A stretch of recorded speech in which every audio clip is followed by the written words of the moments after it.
السلام علیکم ورحمۃ اللہ وبرکاتہ۔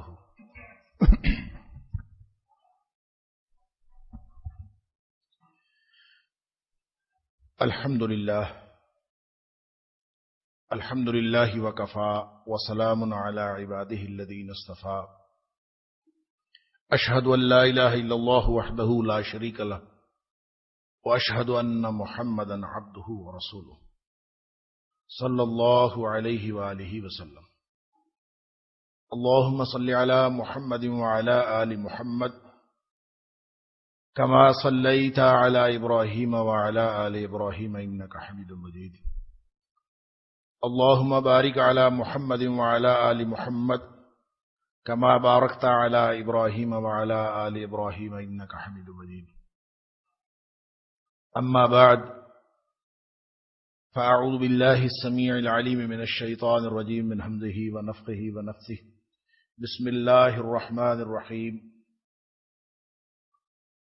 الف لام میم ذلك الكتاب لا ريب فيه هدى للمتقين الذين يؤمنون بالغيب ويقيمون الصلاة ومما رزقناهم ينفقون والذين يؤمنون بما أنزل إليك وما أنزل من قبلك وبالآخرة هم يوقنون أولئك على هدى من ربهم وأولئك هم المفلحون۔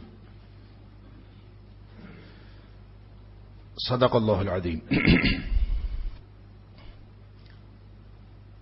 اللہ کی توفیق سے سورہ بقرہ کا آغاز ہو چکا گزشتہ درس کے اندر، اور اس کی پہلی 2 آیات پر حسب توفیق گفتگو بھی ہو چکی۔ اللہ تعالیٰ قبول فرمائے۔ ہماری سماعتیں، ہماری بصارتیں، ہمارا جینا مرنا، ہمارا سب کچھ اللہ کے قرآن کے مطابق ہو جائے، اس دعا اور اس خواہش کے ساتھ اللہ کے فضل سے ہم نے آغاز کیا ہے۔ اور تیسری آیت جو سورہ بقرہ کی ہے وہاں سے انشاءاللہ آج آغاز کرتے ہیں، جس میں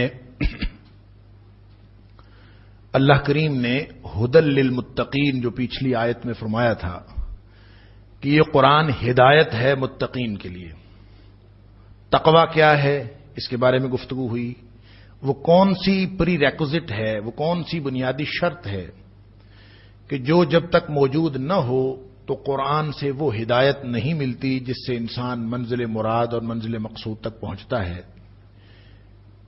اس ساری تفصیل کا اجمال یہ ہے کہ ایسا احساس، ایسی تڑپ، ایسی قلبی کیفیت کہ انسان ہر وقت یہ سوچتا رہے کہ میرا اللہ کن کاموں میں راضی ہے اور کن کاموں میں ناراض ہے، ہر وقت اللہ کی ناراضگی سے بچنے کا احساس اور ہر وقت اللہ کی رضامندی حاصل کر لینے کا احساس، اگر یہ احساس دل میں ہو اور اس احساس کے مطابق انسان کا کردار بن جائے، اس لیے کہ کردار اسی کے مطابق بنتا ہے، تو اسی تڑپ کا نام گویا یہ جو تقوی ہے یہ ابتدا بھی ہے، بنیادی شرط بھی ہے، اور اسلام میں منزل مقصود بھی تقوی ہے۔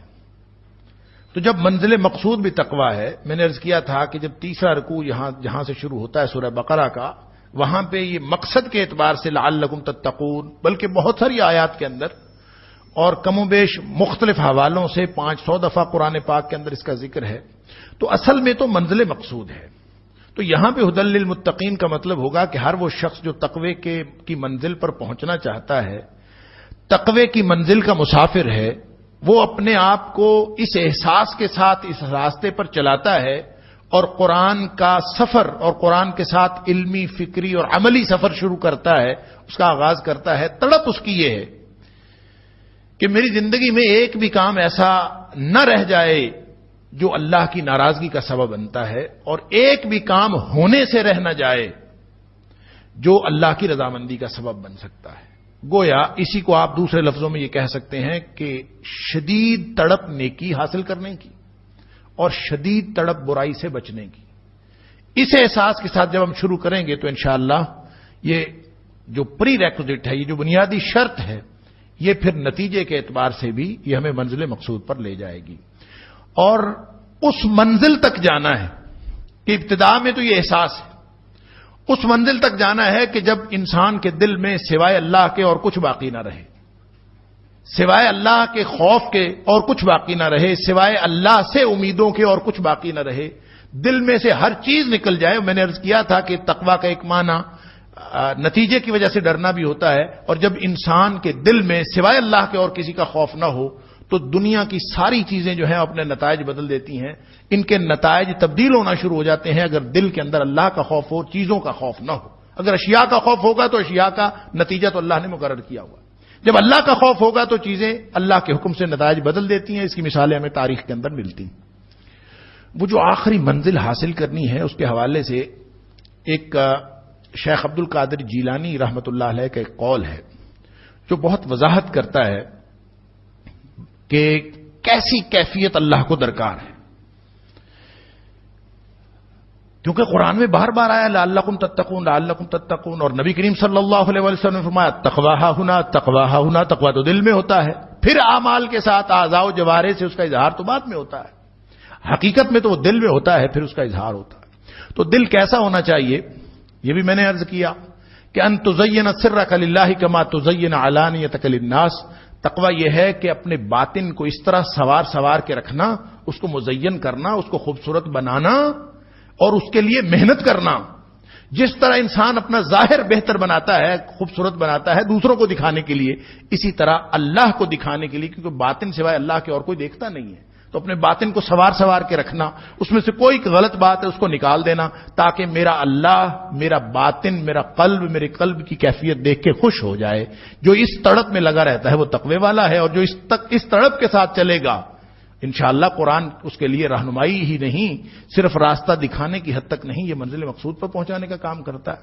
تو شیخ عبد القادر جیلانی کا ایک قول میں یہاں پہ بتانا چاہتا ہوں کہ جو اس کی وضاحت کرتا ہے نبی کریم صلی اللہ علیہ وسلم کی حدیث کی بھی اور اللہ کے قرآن کی بھی، اور سمجھنے میں بڑی مدد ملتی ہے۔ وہ کہتے ہیں کہ لو جعل ما فی قلبک علی قصد، یعنی تقویٰ ہے کہ نہیں ہے، ہمارے دل میں کس قدر تقویٰ ہے، اس کے لیے ایک لٹمس ٹیسٹ گویا انہوں نے بتایا ہے کہ آپ اپنی قلبی کیفیت کا اندازہ کر سکتے ہیں اس کی روشنی میں۔ وہ کہتے ہیں کہ لو جعل ما فی قلبک علی قصد، کہ جو کچھ تمہارے دل میں ہے اگر وہ ایک تھال میں، ایک پلیٹ میں رکھ دیا جائے، ایک ڈش میں رکھ دیا جائے، دل کی امیدیں، دل کی آرزویں، دل کی تمنائیں، خواہشیں، منصوبے، سوچیں، ساری کی ساری، نفرتیں بھی، محبتیں بھی، سب نکال کے ایک تھال میں رکھ دی جائیں، لو جعل ما فی قلبک، جو کچھ دل میں ہے وہ سارا کچھ، تمہارا عقیدہ بھی نکال کے رکھ دیا جائے، ہر چیز نکال کے باہر، کن کن چیزوں سے تم ڈرتے ہو، کن کن چیزوں سے امیدیں ہیں، سب کچھ نکال کے ایک پلیٹ میں رکھ دیا جائے، اللہ اکبر، فیطاف بہ فی السوق، پھر اس پلیٹ کو پورے بازار میں گھمایا جائے، ساری دنیا دیکھے کہ تمہارے دل کے اندر کیا ہے، تمہارے دل کی ساری کیفیات ساری دنیا کے سامنے آ جائیں، لم تستحی من شیء مما علیہ، اگر تمہیں کوئی شرمندگی محسوس نہیں ہوتی کہ لوگوں کو میرے دل کی باتوں کا پتہ چل گیا، تو سمجھ لو کہ دل کے اندر تقویٰ موجود ہے۔ اور اگر شرمندگی محسوس ہوتی ہے، ہم تو چھپاتے پھرتے ہیں کہ میری بات کا تو کسی کو پتہ نہ چلے، میرے دل کی خواہشیں کسی کو، اور اللہ تو جانتا ہے، علیم بذات الصدور ہے، اس سے کیسے چھپاؤ گے؟ تو وہ جو پری ریکوزٹ ہے گویا وہ موجود ہی نہیں ہے۔ اگر دل میں امیدیں اور کی ہیں، غیروں کی امیدیں ہیں، غیروں سے امیدیں ہیں، غیروں کے خوف ہیں، اور غیروں کی آرزویں تمنائیں ہیں، محبتیں نفرتیں، اس کا بنیاد اللہ اور اس کے رسول صلی اللہ علیہ وسلم نہیں ہے، اس کی بنیاد بھی کچھ اور ہے۔ اگر یہ سارا کچھ دل میں موجود ہے تو سمجھ لیجئے کہ ہم وہ بنیادی اہلیت نہیں رکھتے جن لوگوں کو اللہ کا قرآن رہنمائی دیتا ہے، ھدی للمتقین۔ لہذا اپنے دلوں کو صاف کر کے اپنے آپ کو یوں رکھنا ہے ہر وقت۔ میں کہتا ہوں بڑا آسان نسخہ ہے، آپ جلوت میں، خلوت میں، جس وقت جہاں پہ بھی ہوں، سچویشن خوشی کی ہو، سچویشن غم کی ہو، آپ تھوڑی توجہ اللہ کی طرف کیا کریں، فوراً اللہ کی طرف یہ توجہ کیا کریں کہ میں اس وقت جو کچھ کر رہا ہوں، جس سچویشن میں بھی، وہ درس قرآن کی محفل ہو یا شادی کی محفل ہو یا غم کی محفل ہو یا آپ تنہائی میں بیٹھے ہوئے ہوں، آپ اپنے طرز عمل کو اللہ کے سامنے رکھ دیں۔ اللہ، میں یہ جو کچھ کر رہا ہوں، میں تیری ناراضگی مول نہیں لینا چاہتا، میں تیری رضامندی حاصل کرنا چاہتا ہوں۔ اللہ، مجھے تو ہی رہنمائی فرما، کہ میں کیا کروں تو خوش ہوگا. نبی کریم صلی اللہ علیہ وسلم کا اسوہ ہمارے سامنے ہے. اس کے مطابق ہم طرز عمل اختیار کرنے کی کوشش، اور ہر وقت اللہ کی طرف توجہ اور دھیان ہر قسم کی محفل میں. یہ نہیں ہے کہ درس قرآن میں تو آئے تو اللہ بہت یاد آیا، مسجد میں جا کے بیٹھے نماز پڑھی تو اللہ بہت یاد آیا، لیکن جو ہی نکلے تو اللہ جو ہے وہ مسجد تک رہ گیا، باقی سارے 24 گھنٹے جو ہمارے اپنے ہیں. نہیں، نماز پڑھ کے نکلو وَاذْكُرُوا اللَّهَ كَثِيرًا، کہ پھر ہر وقت اللہ کو یاد رکھنا ہے، وہ 24 گھنٹے بھی اللہ کی یاد چلنی ہے. تو یہ کیفیت میرا خیال ہے کہ اگر ہم یوں بنا لیں، میں بھی آپ بھی ہم سب، قرآن پاک کی ہر آیت دعوت عمل دیتی ہے. یہ صرف فکری طور پر نکتے سمجھ لینے کی کتاب نہیں، یہ کتاب ہدایت ہے. اور ہدایت اس میں کیا ہے؟ عملی طور پر تقوی حاصل کرنے کے لیے ہم ہر وقت اپنا باطن سنوارنے کی کوشش میں لگے رہیں. ظاہری طور پر کپڑے اچھے دھلاتے ہیں، ظاہری طور پر ہمیں لوگوں کے سامنے اپنے آپ کو مزین کرنا آتا ہے، ہمیں ان نارمز کا پتہ ہے، ان چیزوں کا پتہ ہے، ان اقدار کا پتہ ہے کہ ظاہری طور پر ہمیں کیسا بن کے جانا چاہیے، کیا فارمیلٹیز ہیں، محفلوں کی فارمیلٹیز کیا ہیں. فارمل ڈریس بتایا جاتا ہے، ڈریس کوڈ بتایا جاتا ہے، ساری چیزوں کا علم ہے. نہیں علم تو باطن کے ڈریس کوڈ کا علم نہیں دھیان اور توجہ تو باطن کے ڈریس کی طرف نہیں ہے کہ ہمارا اصل میں جو قلبی کیفیت اللہ کو درکار ہے وہ اگر نہیں ہوگی تو میں نے آپ کے سامنے رکھا تھا کہ بڑی بڑی نیکیاں، بڑے بڑے کام سارے کے سارے جو ہیں حبا منثورا، وہ گرد و غبار بنا کے ہوا میں اڑا دیے جائیں گے. کوئی فائدہ ان اعمال کا نہیں ہے جب تک قلبی کیفیت نہیں ہوگی. لن ینال اللہ لحومها ولا دماؤها ولکن ینالہ التقوی منکم. بڑی بڑی قربانیاں اللہ کو نہیں پہنچتی، خون گوشت نہیں پہنچتا، اللہ کو پہنچتا ہے تو دل کی کیفیت پہنچتی ہے. وہ کیفیت بنا لو. انسان جو ہے محل میں بیٹھ کے بھی وہ کیفیت بنا لے تو اللہ کو پہنچ جاتی ہے، اور ایک جھونپڑی میں بیٹھ کے بھی وہ کیفیت بنا لے تو اللہ کو پہنچ جاتی ہے. یہ ہے اصل میں وہ بنیادی اہلیت. ہو گئی ہدی للمتقین. اللہ تعالی ہم سب کو عطا فرمائے. آگے کچھ صفات بیان فرمائی. یہ جو صفات آگے تیسری آیت سے شروع ہو رہی ہیں، ان صفات کے بارے میں دو طرح کا مفہوم سمجھ میں آتا ہے. ایک تو یہ بھی ہو سکتا ہے کہ یہ ساری کی ساری جو شرائط ہی ہیں کہ جو ہدی للمتقین تقوی کی جو شرائط ہیں اس کی تفصیل ہے کہ یہ جو آگے بیان ہونے والی ساری چیزیں ہیں یہ تقوی کی شرائط ہیں، اور یہ نہیں ہوں گی تو تقوی نہیں ہوگا. یہ تقوی کا گویا اظہار ان چیزوں سے ہوتا ہے کہ ان کے اندر تقوی ہے کہ نہیں. یہ صفات بنیادی طور پر شرائط ہے. ایک اس کا مفہوم یہ بھی ہو سکتا ہے کہ یہ تقوی کے نتائج ہیں کہ جب انسان کے دل میں تقوی ہوتا ہے تو پھر انسان کے اندر یہ سارے نتائج پیدا ہو جاتے ہیں، اس کے نتیجے میں یہ اوصاف پیدا ہو جاتے ہیں. اس میں سے سب سے پہلی صفت یعنی شرط بھی ہو سکتی ہے، یہ نتیجہ بھی ہو سکتا ہے، لیکن دونوں صورتوں میں اس کو عملی طور پر ایکوائر کر لینے سے اور اس کی عملی اہمیت میں اس کا اس سے کوئی فرق نہیں پڑتا، وہ چاہے بنیاد میں ہو اور چاہے نتیجہ ہو. اس میں سب سے پہلی بات یہ ہے کہ الذین یؤمنون بالغیب. متقین وہ ہوتے ہیں. اب دیکھتے جائیے ہم سب اپنے آپ کو اس معیار کے اوپر پرکھتے جائیں.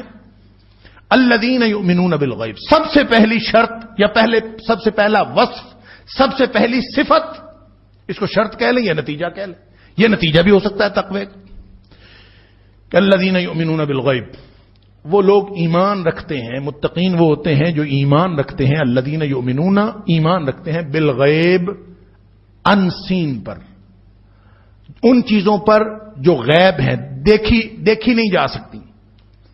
اور غیب اس کو کہتے ہیں جو عقل اور حواس سے ماورا ہو، جس کا ادراک عقل اور حواس سے نہ کیا جا سکے وہ غیب ہے. اور ایمان کا مطلب ہوتا ہے، ایمان امن سے ہے، امن کا مطلب مان لینا، امن دینا، اور صرف زبانی اقرار کر لینے کے معنوں میں بھی ایمان استعمال ہوا ہے. اور ایمان ان معنوں میں بھی استعمال ہوا ہے کہ انسان تصدیق کرے، اعتماد کرے، یا پھر کسی چیز کا یقین رکھے. گویا مان لینا زبانی طور پر یہ ایمان. اسی لیے کہتے ہیں اقرار باللسان و تصدیق بالقلب. ایمان یہ ہے کہ زبان سے بھی اقرار ہو کہ میں نے مان لیا، اور دل بھی اس کی گواہی دے اور اس کی تصدیق کرے، تصدیق بالقلب. صرف زبانی اقرار ہوگا تو اس کا کوئی فائدہ نہیں. دل میں تصدیق ہو, زبان کا اقرار نہ ہو, اس کی کوئی دلیل, اس کا ثبوت کوئی نہیں, یا لہذا وہ بھی ناقابل اعتبار ہے. تو دونوں چیزیں موجود ہونی چاہیے. تو قرآن پاک میں یہ جو آمن کا لفظ یا آمنو یا الذین یؤمنون, آمن یؤمن کا لفظ جو استعمال ہوا ہے, گویا یہ بنیادی طور پر مان لینے کے لیے استعمال ہوا ہے. اور ماننا وہ ہے جو انسان صرف زبان سے نہ مان رہا ہو بلکہ دل سے مان رہا ہو, اس کو کہتے ہیں ایمان. اور ماننا کس کو ہے؟ یہاں پہ کہا ہے بالغیب, کہ غیب کو مانتا ہو, ایسی چیزوں کو وہ تسلیم کرتا ہو جن کا تعلق عقل اور حواس کے ساتھ نہیں.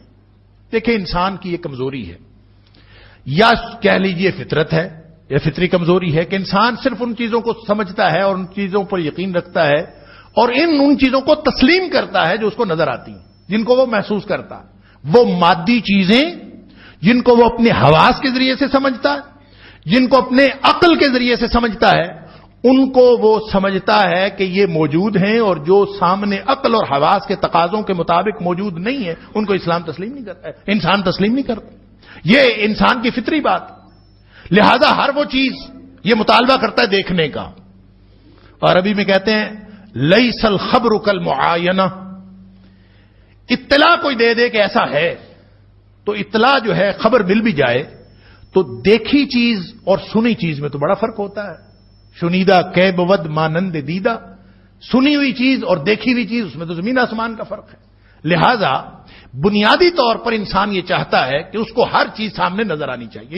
یہی وہ مطالبہ تھا جو کفار مکہ نبی کریم صلی اللہ علیہ وسلم سے کرتے تھے کہ وہ فرشتہ کب آتا ہے جو آپ کے پاس وہی لے کے آتا ہے, ہمیں بھی دکھاؤ. ہمیں کبھی وہ کتاب مجسم یوں بین دفتین, مجلد کتاب اترتی ہوئی دکھاؤ کہ تمہارے پاس یہ آسمانوں سے اتری, ہمیں اترتی ہوئی نظر آئے تو ہم مان جائیں کہ یہ کتاب نازل ہوئی. یعنی جس کو انسان دیکھتا نہیں ہے, جس کو انسان عقل سے, اور پھر یہ جدید دور میں وہ کہتے ہیں لاجک بتاؤ, لاجک کیا ہے, منطق کیا ہے, اور پھر وہ اس کو کہتے ہیں it makes sense, it doesn't make sense. یعنی جدید جو اس کا لبادہ ہے اسی انکار کا کہ جو چیز ماورائے حس ہے وہ سینس ہی نہیں بنتی اس کی. وہ کہتے ہیں سینس بنتی نہیں, اس کی کوئی سینس بناؤ. سینس کیسے بنے گی؟ جو عقل اور حواس کے تقاضوں کے مطابق ہوگی اس کی سینس ہے, اور جو عقل اور حواس کے مطابق نہیں اس کی سینس نہیں. لیکن اللہ جس بات کا تقاضا کر رہا ہے اور ایمان جس چیز کا تقاضا کرتا ہے وہ یہ ہے کہ یؤمنون بالغیب. اور یہ بہت بنیادی بات, یعنی کسی بھی علم کی جو مبادیات ہیں وہ شروع میں بتائی جاتی ہیں کہ تم جو علم پڑھنا جا رہے ہو, تم جس فکری راستے پر چل رہے ہو, تم جو عملی ضابطہ اختیار کرنے جا رہے ہو, اس میں سب سے زیادہ اہمیت ہے تو اس بات کی ہے جو عقل اور حواس کی اہمیت ہے وہ تو ساری دنیا کے انسان سمجھتے ہیں, اس کو تو ہر کوئی سمجھتا ہے. لیکن یہ وہ کتاب ہے, یہ وہ راستہ ہے, اسلام وہ عملی ضابطہ ہے جس میں سب سے زیادہ اہمیت اس بات کی ہے کہ جو چیزیں نظر نہیں آتی, ماورائے حس, ماورائے عقل چیزوں پر یقین کون کون رکھتا, اسی کا نام ایمان ہے. یعنی بالغیب.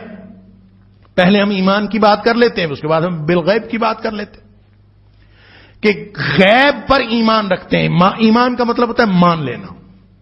اب ایمان کے بارے میں مجھے بات کرنے کی ضرورت اس لیے محسوس ہو رہی ہے کہ ہم بعض اوقات تو اس کو بہت ہی لائٹ لیتے ہیں کہ ایمان ایک بہت ہی سادہ چیز ہے, کوئی کسی شخص کو کسی بھی چیز کو تسلیم کر لینا کا نام ایمان. اور بعض اوقات ہم ایمان کو سمجھتے ہیں کہ ایمان جو ہے وہ تو بہت ہی کوئی اگلی منزل کی چیز ہے اور اس کو حاصل کرنے کے لیے بہت محنت کرنی پڑتی ہے, اور یوں نہیں ہے کہ ایمان فوراً حاصل ہو جائے. اللہ اکبر. اور وہ جو قرآن نے کہا ہے کہ یا ایھا الذین آمنوا آمنوا, کہ اے ایمان کا دعویٰ کرنے والو ایماندار بن کے بھی دکھاؤ, اس سے یہ بات اور پیچیدہ ہو جاتی ہے کہ اس کا مطلب ہے کہ دعویٰ ایمان اور چیز ہے, حقیقتاً ایمان ہونا یہ اور بات ہے.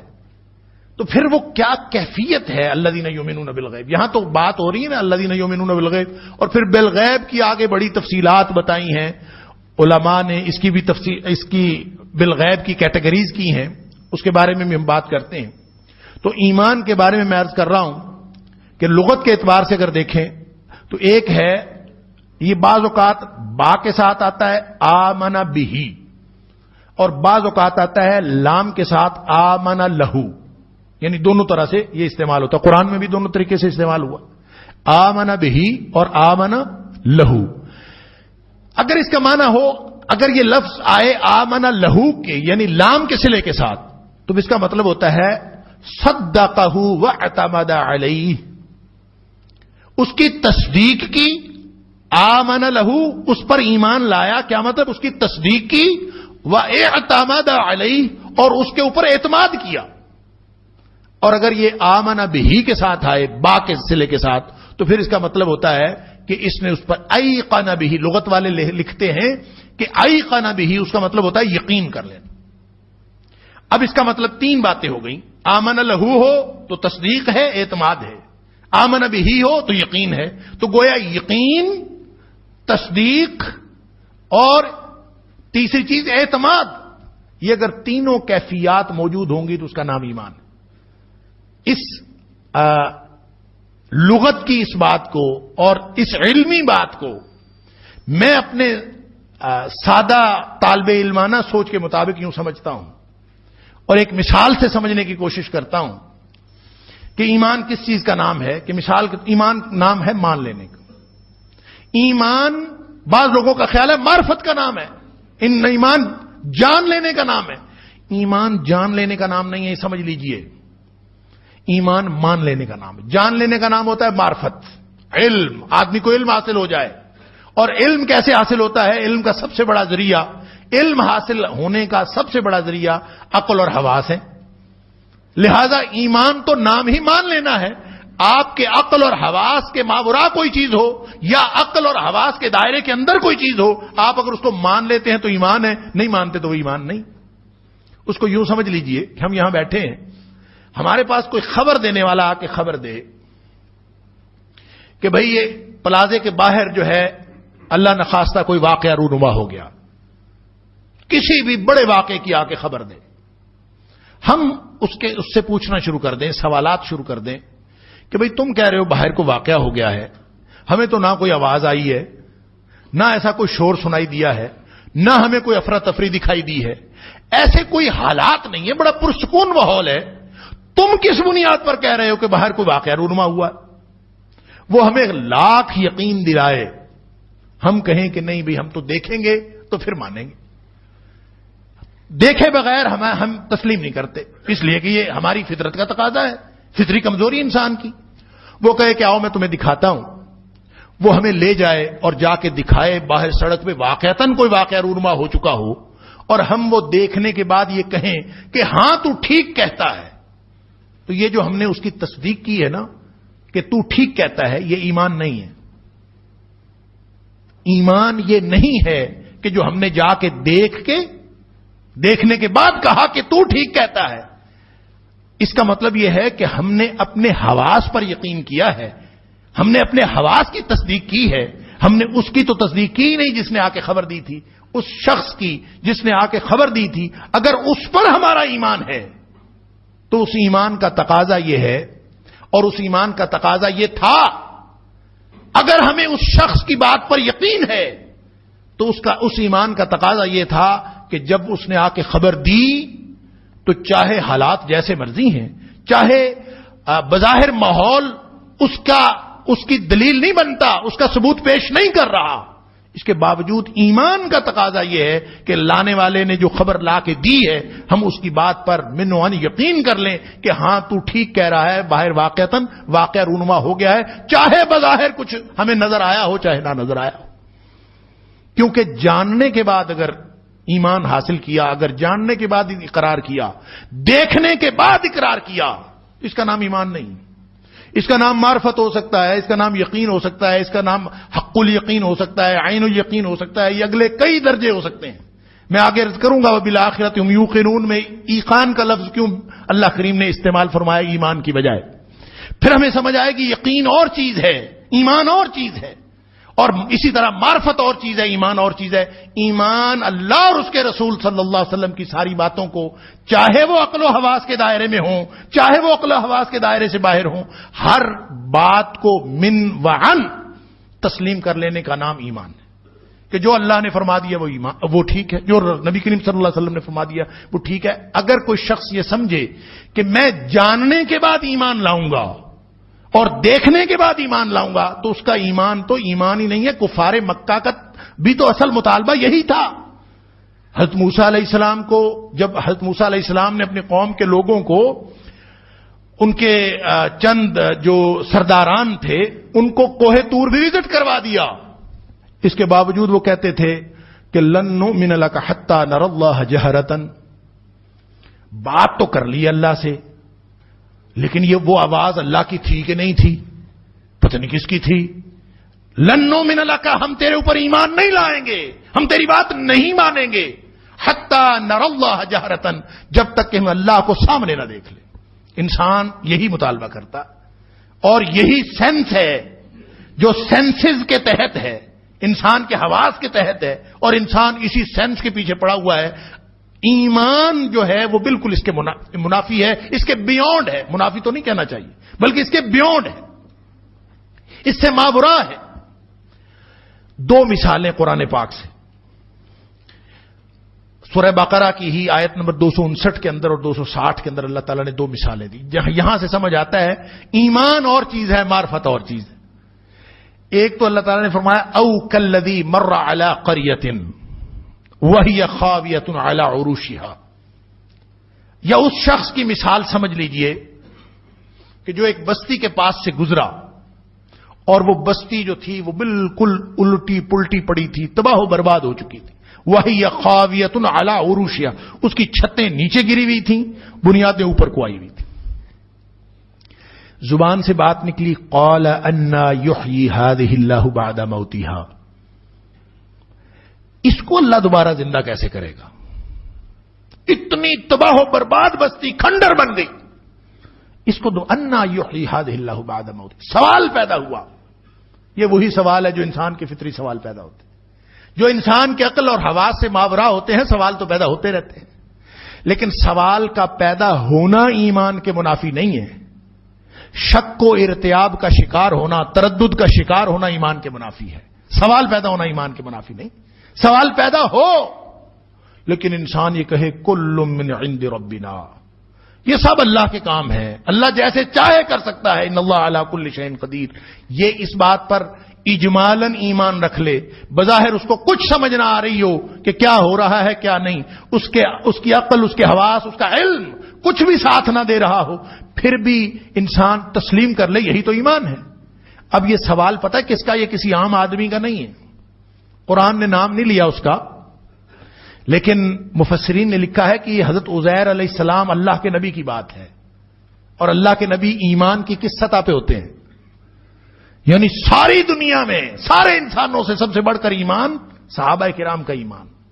اللہ تعالیٰ نے صحابہ کرام کے ایمان کو معیار قرار دیا ہے، فَإِنْ آمَنُوا بِمِثْلِ مَا آمَنْتُمْ بِهِ فَقَدْ اهْتَدَوْا، یعنی صحابہ کرام ایمان کی اس سطح پر ہیں کہ قیامت تک کسی نے اگر ایمان لانا ہے تو ماڈل اس کے سامنے صحابہ کرام ہے، ان جیسا ایمان لاؤ گے تو ہدایت پاؤ گے۔ لیکن پھر ان کے اوپر انبیاء ہے، اللہ اکبر، اور صحابی کی شان یہ ہوتی ہے، صحابی کا امتیاز یہ ہوتا ہے کہ اس نے حالت ایمان میں اللہ کے نبی کو دیکھا ہوتا ہے، اس لیے اس کا ایمان میں یا قرار پا جاتا ہے۔ اور نبی کے ایمان کی کیا کیفیت ہوگی، اور یہ اللہ کے نبی کی بات ہے کہ وہ کہتے ہیں کہ انا یحیی ہذہ اللہ بعد موتہا، کہ یہ جو بستی تباہ و برباد ہوئی پڑی ہے اس کو کون زندہ کرے گا دوبارہ؟ بس یہ سوال پیدا ہوا، اللہ اکبر، اللہ تعالیٰ نے ان کو 100 سال کے لیے موت دے دی اسی جگہ، اور پھر ان کو زندہ کر دیا، اور پھر پوچھا اب 100 سال آدمی سویا رہے، یا اس کو موت، نیند بھی موت کی بہن ہے، آدمی جب سو کر اٹھتا ہے تو اس کو تو نہیں پتا چلتا میں کتنی دیر سویا ہوں، وہ 2 دن سویا رہے، سو کے اس وقت تک نہیں پتا چلتا جب تک کہ وہ وقت نہ دیکھے، کوئی اس کو چیزوں کے ساتھ اضافت قائم نہ ہو، تعلق قائم نہ ہو، اس وقت تک اس کو سمجھ نہیں آتی۔ تو پوچھا کم لبثت، بتاؤ کتنی دیر پڑے رہے ہو؟ کہتا ہے لبثت یوما او بعد یوم، یا تو دن ایک پورا سویا رہا ہوں یا دن کا کچھ حصہ۔ فرمایا نہیں، قال بل لبثت 100 عام، تو 100 سال سویا رہا، اللہ 100 سال اور پھر دکھایا یہ اللہ کے بارے میں وہ جو سوال پیدا ہوا تھا نا انا یحیی ھذہ اللہ بعد موتہا کہ اللہ کیسے زندہ کرے گا اس کھنڈر بستی کو، تو اس کا جواب اللہ تعالیٰ نے دینے کے لیے دکھا دیا، کیونکہ نبی کا سوال تھا تو نبی کو اللہ تعالیٰ دکھا دیتا ہے، معرفت حاصل کروا دیتا ہے، معرفت دے دیتا ہے، اللہ تعالیٰ جس کو چاہے دکھا سکتا ہے، لیکن ایمان کے ساتھ اس کا تعلق نہیں ہے۔ اگر کسی کو معرفت حاصل ہو جائے تو ہو جائے۔ اب اللہ تعالیٰ نے دکھا دیا، فرمایا فانظر الی طعامک و شرابک لم یتسنہ، دو مختلف قسم کے اثرات رونما ہوئے کہ آپ دیکھو کہ یہ اپنے کھانا اور پینا جو ساتھ رکھا ہوا تھا وہ گلا سڑا ہی نہیں، باسی نہیں ہوا، 100 سال گزرنے کے باوجود کھانے کے اوپر کوئی اثر نہیں ہوا، حالانکہ کھانا جو ہے وہ چند گھنٹوں میں باسی ہو جاتا، لیکن ساتھ دوسرا اثر وانظر الی حمارک ولنجعلک آیۃ للناس، لیکن ساتھ تو اپنے گدھے کو دیکھ، حالانکہ گدھے کے اوپر اثرات جلدی نہیں ہونے چاہیے، کھانا جلدی باسی ہو جاتا، تو فرمایا کہ کھانے کو دیکھو لم یتسنہ، وہ تو باسی نہیں ہوا، لیکن گدھا اس کی ہڈیاں ہوئی پڑی ہیں اور ختم ہوا پڑا ہے، اللہ اکبر۔ فرمایا گدھا کدھر ہے، دیکھو ذرا اس کو، 100 سال گزرنے کے باوجود کھانے کے اوپر کوئی اثر نہیں ہوا، حالانکہ کھانا جو ہے وہ چند گھنٹوں میں باسی ہو جاتا، لیکن ساتھ دوسرا اثر وانظر الی حمارک ولنجعلک آیۃ للناس، لیکن ساتھ تو اپنے گدھے کو دیکھ، حالانکہ گدھے کے اوپر اثرات جلدی نہیں ہونے چاہیے، کھانا جلدی باسی ہو جاتا، تو فرمایا کہ کھانے کو دیکھو لم یتسنہ، وہ تو باسی نہیں ہوا، لیکن گدھا اس کی ہڈیاں ہوئی پڑی ہیں اور ختم ہوا پڑا ہے، اللہ اکبر۔ فرمایا گدھا کدھر ہے، دیکھو ذرا اس کو، یہ ہے نشانی دنیا والوں کے لیے نشانی، اور فرمایا وانظر الی العظام، چونکہ گدھا تو وہاں پہ نہیں تھا، ہڈیاں پڑی ہوئی تھیں، تو فرمایا ان ہڈیوں کو دیکھو کیف ننشزھا، کیسے ہم اس کو اکٹھا کرتے ہیں، ثم نکسوھا لحما، اور پھر اس کے اوپر گوشت چڑھاتے۔ دیکھا سامنے ہی ہڈیاں جڑی ہیں آپس میں، ہڈیاں جڑنے کے بعد ان کے اوپر گوشت چڑھا، تھوڑی دیر بعد گدھا جو ہے وہ سامنے زندہ موجود تھا، اللہ اکبر۔ قرآن یہ کہتا ہے فلما تبین لہ، جب اس نبی کے سامنے یہ ساری بات واضح کی گئی، اس کو یہ دکھایا گیا، یہ واضح ہوا، قال، تو اس پر نبی نے کہا اعلم ان اللہ علی کل شیء قدیر، ایمان پہلے بھی تھا کہ اللہ ہر چیز پر قدرت رکھنے والا ہے، اب دیکھ لیا، اب جان بھی گیا ہوں، اعلم، اب میں جان گیا ہوں، ان اللہ علی کل شیء قدیر، کہ اللہ تعالیٰ ہر چیز پر ہر طرح کی ہر وقت قدرت رکھنے والی ذات ہے۔ یہ جانا تو اب ہے، مانا کب تھا؟ مانا تو اس سے بھی پہلے تھا جب نبی بنے، نبی بننے سے بھی پہلے مانا تھا، ایمان ساری انسانیت سے بہتر تھا تو نبی تھا نا، لیکن جانا اب ہے، اس کا مطلب ہے معرفت کے ساتھ ایمان کا کوئی تعلق نہیں۔ اس سے اگلی آیت میں اور بات واضح ہو جاتی، وہاں ڈائریکٹ سوال ہے اللہ کا، اور بات کس کی ہے؟ جد الانبیاء کی، حضرت ابراہیم علیہ السلام۔ وَإِذْ قَالَ إِبْرَاهِيمُ رَبِّ أَرِنِي كَيْفَ تُحْيِي الْمَوْتَى، ابراہیم علیہ السلام نے سوال کر دیا، اللہ مجھے دکھا تو مردوں کو زندہ کیسے کرے گا۔ اب بات ہو رہی ہے انسین کی، ماورائے حس ماورائے عقل کو مان لینا ایمان ہے، جان لینا ایمان نہیں ہے۔ جانا ہے یا نہیں، معلوم ہے یا نہیں، سسٹم سمجھ میں آتا ہے یا نہیں، صرف اس کو تسلیم کر لینا اور پھر دل سے بھی اس کی تصدیق کر دینا اور پھر بتانے والے پر اعتماد کر دینا۔ تصدقہ یعنی اس پر اس کی تصدیق کرنا، وَاعْتَمَدَ عَلَيْهِ، اور اس کے اوپر اعتماد کرنا، وَأَيْقَنَ بِهِ، اور اس کے اوپر یقین رکھنا، یہی تو ایمان ہے، چاہے سمجھ آئیے چاہے نہیں آئی، چاہے علم ہے چاہے نہیں۔ تو ابراہیم علیہ السلام کہتے ہیں رب ارنی کیف تحیی الموتى، اللہ مجھے دکھا کہ کیسے زندہ کرے مردوں کو۔ اللہ تعالیٰ نے ڈائریکٹ سوال پوچھ لیا، قال اولم تؤمن، ابراہیم ایمان نہیں رکھتا؟ اللہ اکبر۔ اور ایمان کی بات میں آپ کو بتا چکا ہوں، کہ ابراہیم تو وہ ایمان رکھتا ہے، اللہ اکبر، اس کا ایمان تو مثال ہے کہ اس کے ایمان کی وجہ سے آگ کی حرارت بجھ گئی، اور یہ واحد واقعہ ہوا کہ جب اللہ پر اعتماد کیا، اللہ پر ایمان رکھا، اللہ کا خوف دل میں رکھا، کسی اور چیز کا خوف دل میں نہیں رکھا، تو اس وقت اللہ تعالیٰ نے وہ اشیاء نتائج بدلتی ہیں۔ تو سب سے بڑی مثال ابراہیم علیہ السلام کی مثال، جنہوں نے پوری دنیا کے ساتھ ٹکر لی صرف توحید کی وجہ سے، اللہ پر ایمان کی وجہ سے، تو ان کا ایمان تو مثال ہے۔ تو ان سے اللہ پوچھ رہا ہے اولم تؤمن، اصل میں سمجھانا ہمیں مقصود ہے کہ سمجھو ایمان کس چیز کا نام ہے۔ ایمان اس بات کا نام ہے کہ کیف تحیی الموتا، اس سوال کا جواب تمہارے پاس ہو یا نہ ہو، ایمان ہونا چاہیے۔ وہ کیسے زندہ کرے گا یہ اس کا کام ہے، ہمارا کام تو نہیں ہے۔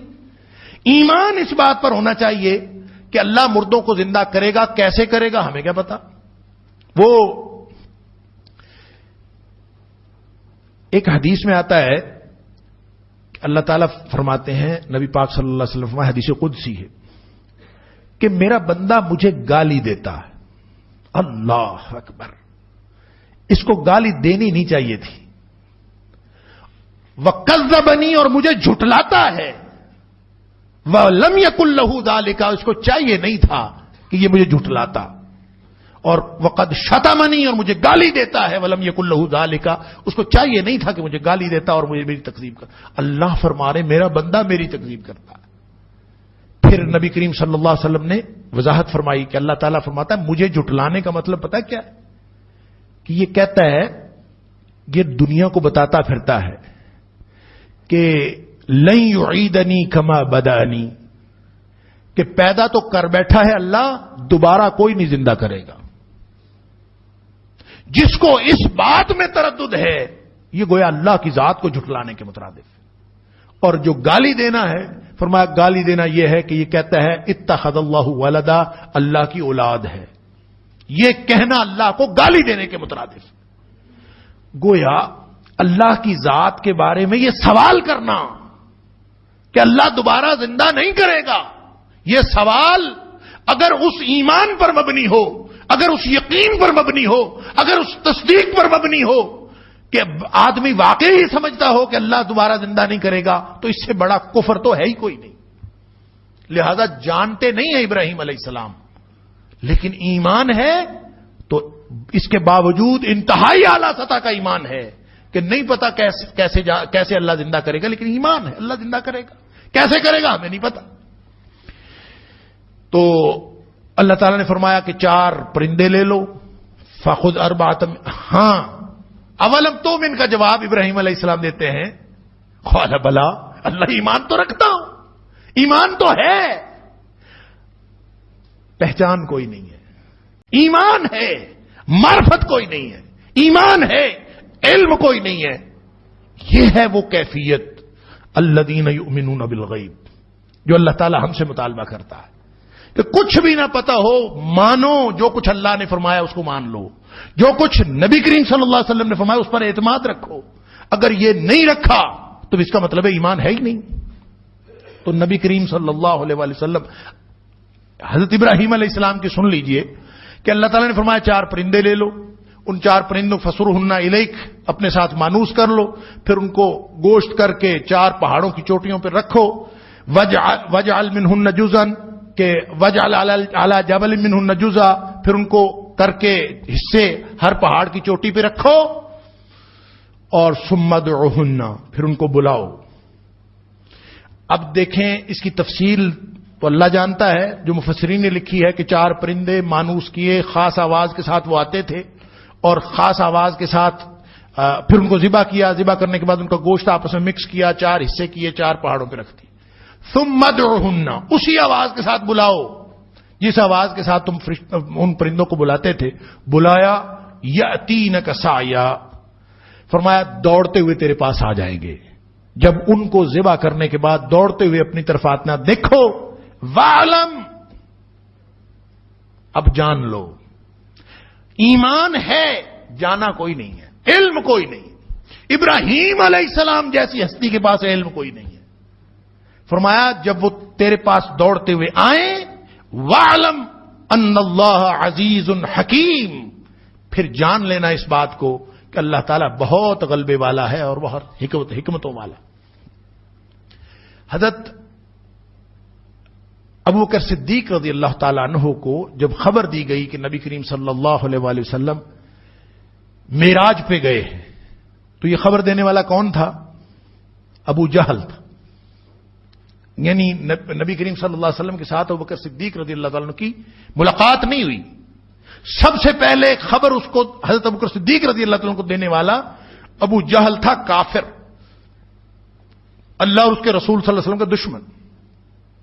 اس نے خبر دی، کہتا ہے کہ تمہارا کیا خیال ہے کہ کوئی شخص جو ہے وہ ایک ہی رات میں مسجد اقصی جائے، پھر مسجد اقصی سے پھر آسمانوں کو جائے، ساتوں آسمانوں کو سیر کرے اور سارا کچھ کرنے کے بعد فجر سے پہلے واپس آ جائے، ایسا ممکن ہے؟ تو حضرت ابوبکر صدیق رضی اللہ تعالی نے فرمایا نہیں، ایسا تو ممکن نہیں، ظاہر ہے ایسا نہیں ممکن، ہمارے جو بھی ہمیں ہمارا علم ہے وہ بتاتا ہے کہ ایسا ممکن نہیں۔ لیکن وہ کافر کہتا ہے کہ میں تیرے دوست محمد صلی اللہ علیہ وسلم کی زبان سے یہ بات سن کے آ رہا ہوں کہ انہوں نے کہا ہے کہ میں یہ کر آیا ہوں۔ اللہ اکبر!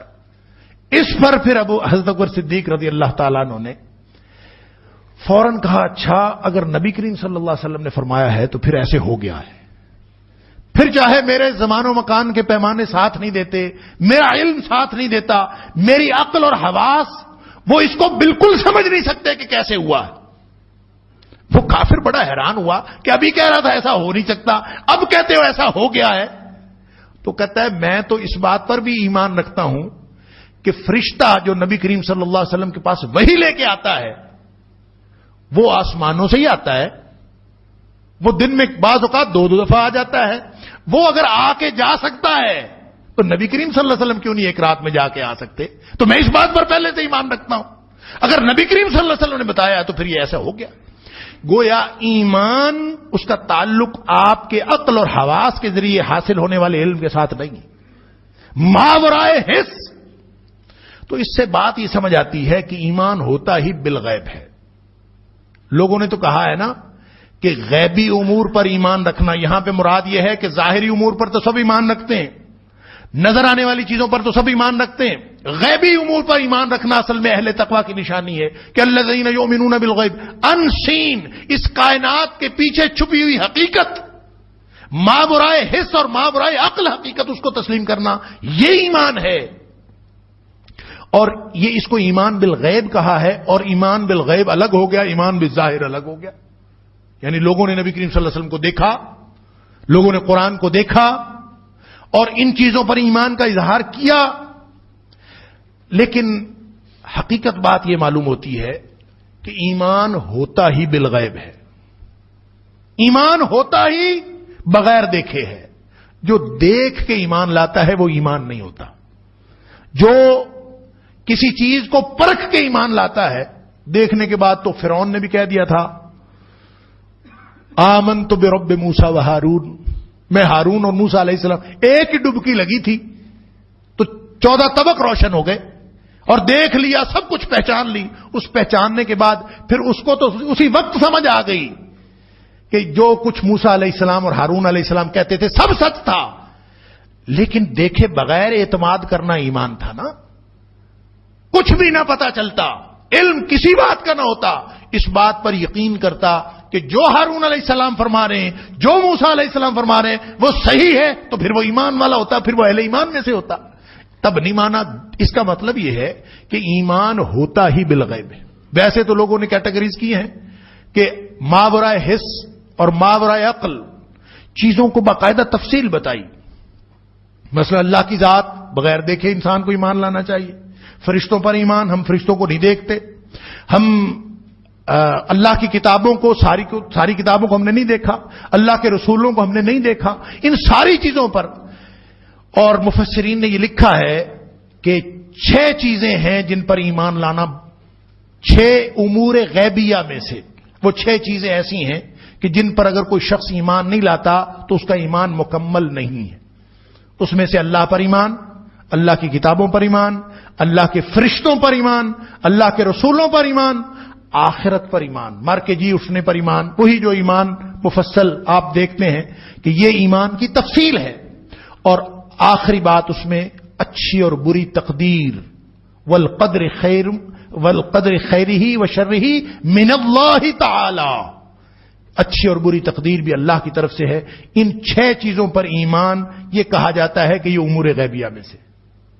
لیکن میرا خیال ہے، میں یہ عرض کروں کہ ایمان تو ہوتا ہی بالغیب ہے. نظر نہیں آئی پھر بھی ایمان، سمجھ نہیں آئی پھر بھی ایمان، یہی ایمان ہے اصل میں. تو ہم اگر اس اعتبار سے دیکھیں تو ہم اگر امور ظاہریہ اور امور غیبیہ کو الگ الگ کریں تو کون سے امور ظاہریہ ہیں جن کو ہم کہیں گے کہ ان پر ایمان رکھنا، یہ ہم نے دیکھ کر ایمان حاصل کیا ہے؟ کوئی ایسی بات ہے؟ مثلا اللہ کا قرآن ہمارے سامنے، ہم نے تو نہیں دیکھا جبریل علیہ السلام کو آتے ہوئے. مثلا رسول اللہ صلی اللہ علیہ وسلم پر ایمان، ہم نے تو نبی کریم صلی اللہ علیہ وسلم کو دیکھا ہی نہیں. اللہ اکبر. نبی کریم صلی اللہ علیہ وسلم نے فرمایا طوبا، خوشخبری ہے اس شخص کے لیے، لمن رآنی وآمن بی، جس نے مجھے دیکھا اور میرے اوپر ایمان لایا، اس کے لیے بڑی خوشخبری. وطوبا 7 مرات لمن لم یرنی وآمن بی، اس کے لیے 7 دفعہ خوشخبری ہے جس نے مجھے دیکھا بھی نہیں پھر بھی میرے اوپر ایمان لایا. تو ہم نے تو دیکھا ہی نہیں نبی کریم صلی اللہ علیہ وسلم. ایمان تو نام ہے اس بات کا کہ دیکھا کوئی نہیں، علم کوئی نہیں. میں کہتا ہوں آپ ساری ایمانیات کی تفسیر لے لیں، سارے عقائد لے لیں، آخرت، برزخ، دوزخ، جنت، یہ تو ساری چیزیں امور غیبیہ میں سے ہیں. اللہ کی ذات، جبریل امین، ان کا لانا، وہی لانا، یہ ساری چیزیں امور غیبیہ میں ہیں. میں کہتا ہوں جن کو ہم امور ظاہریہ کہتے ہیں وہ بھی حقیقت میں امور غیبیہ ہیں. ہمیں کیا پتا کہ یہ قرآن نبی کریم صلی اللہ علیہ وسلم نے کب کس وقت دیا تھا؟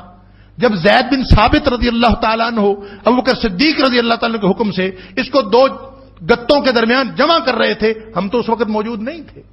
جس وقت حضرت عثمان غنی رضی اللہ تعالیٰ عنہ نے اس کو ایک قرات پر ساری امت کو جمع کیا، ہم تو موجود نہیں تھے. یہ سارے کی ساری اصل میں امور غیبیہ ہیں. ہمارے لیے تو سب امور غیبیہ، لہذا ایمان ہوتا ہی بالغیب.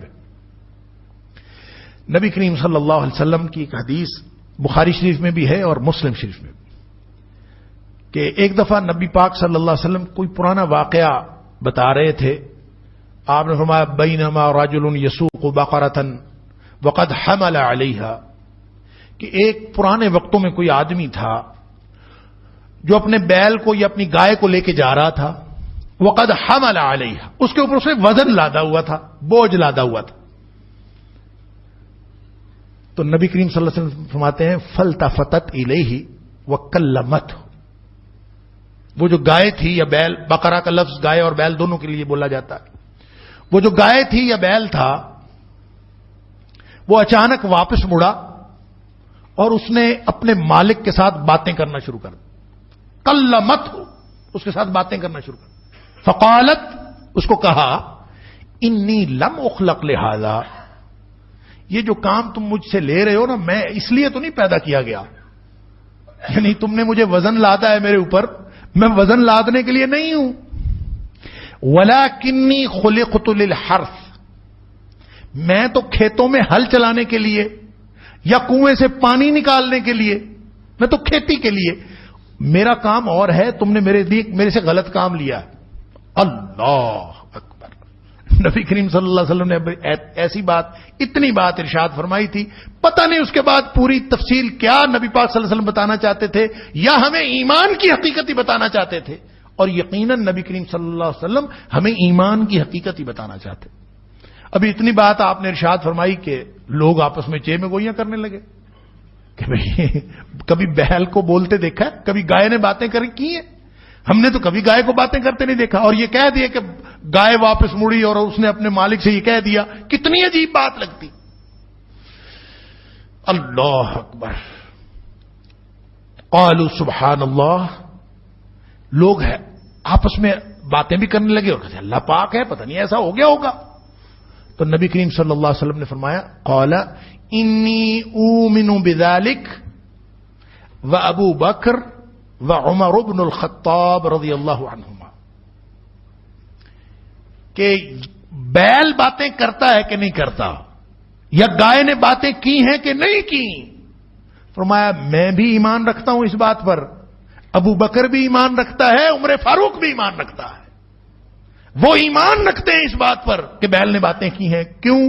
کہ جب بیل نے باتیں کی تھیں تو نہ نبی کریم صلی اللہ علیہ وسلم موجود تھے، نہ ابو بکر موجود تھے، نہ عمر فاروق رضی اللہ تعالیٰ عنہ موجود تھے۔ نبی کریم صلی اللہ علیہ وسلم کو بتایا جا رہا ہے تو بذریعہ وہی بتایا جا رہا ہے، اس لیے نبی کریم صلی اللہ علیہ وسلم انی اومن بذالک، دیکھے بغیر ایمان۔ ابو بکر اور عمر تاریخ کی بات ہے، ان کو کیا پتا؟ ان کی گواہی کس لیے ہے؟ کہ وہ ایمان کی اس سطح پر ہیں کہ نبی کریم صلی اللہ علیہ وسلم جو فرما دیں وہ آپ کی پوری تاریخ میں ایک بھی واقعہ نہ ہوا ہو، اور تاریخ انسانی نے کوئی ایک بھی واقعہ نقل نہ کیا ہو کہ ایسا ہوا ہے، ثابت یہ ہو جائے کہ نبی کریم صلی اللہ علیہ وسلم یہ فرما رہے ہیں۔ گویا ایک ہی حوالہ، اور وہ ہے اللہ اور اس کے رسول صلی اللہ علیہ وسلم کا حوالہ، اس پر اعتماد کا نام ایمان ہے۔ اللہ اور اس کے رسول صلی اللہ علیہ وسلم کے حوالے پر اعتماد کرنا یہ ایمان ہے۔ اور باقی پوری تاریخ، آپ پڑھیں تاریخ کو، ایمان نہ لائیں۔ آپ ساری دنیا کے علوم پڑھیں، ایمان لانا اس کا تقاضا نہیں ہے۔ تقاضا ایمان یہ ہے کہ اللہ اور اس کے رسول صلی اللہ علیہ وسلم کو ہر چیز کا، ہر بات کا حوالہ بنا لیا جائے۔ اگر کوئی شخص اس طرح سے ایمان لاتا ہے کہ وہ ہر بات میں اس کو مانتا ہے جو اللہ اور اس کے رسول صلی اللہ علیہ وسلم، دیکھیں اللہ پر ایمان، فرشتوں پر ایمان، کتابوں پر ایمان، نظر آئے یا نہ آئے اس کے ساتھ تعلق ہی نہیں ہے۔ وہ چند سال پہلے میں برطانیہ میں تھا تو وہاں مجھے پتا چلا کہ ایک نو مسلم خاتون، اللہ اکبر، ایمان کی بات، کہ ایک نو مسلم، ہم تو کہتے ہیں کوئی چیز نظر نہیں آتی، ظاہر ایمان تو اس کا تعلق اس بات کے ساتھ ہے ہی نہیں۔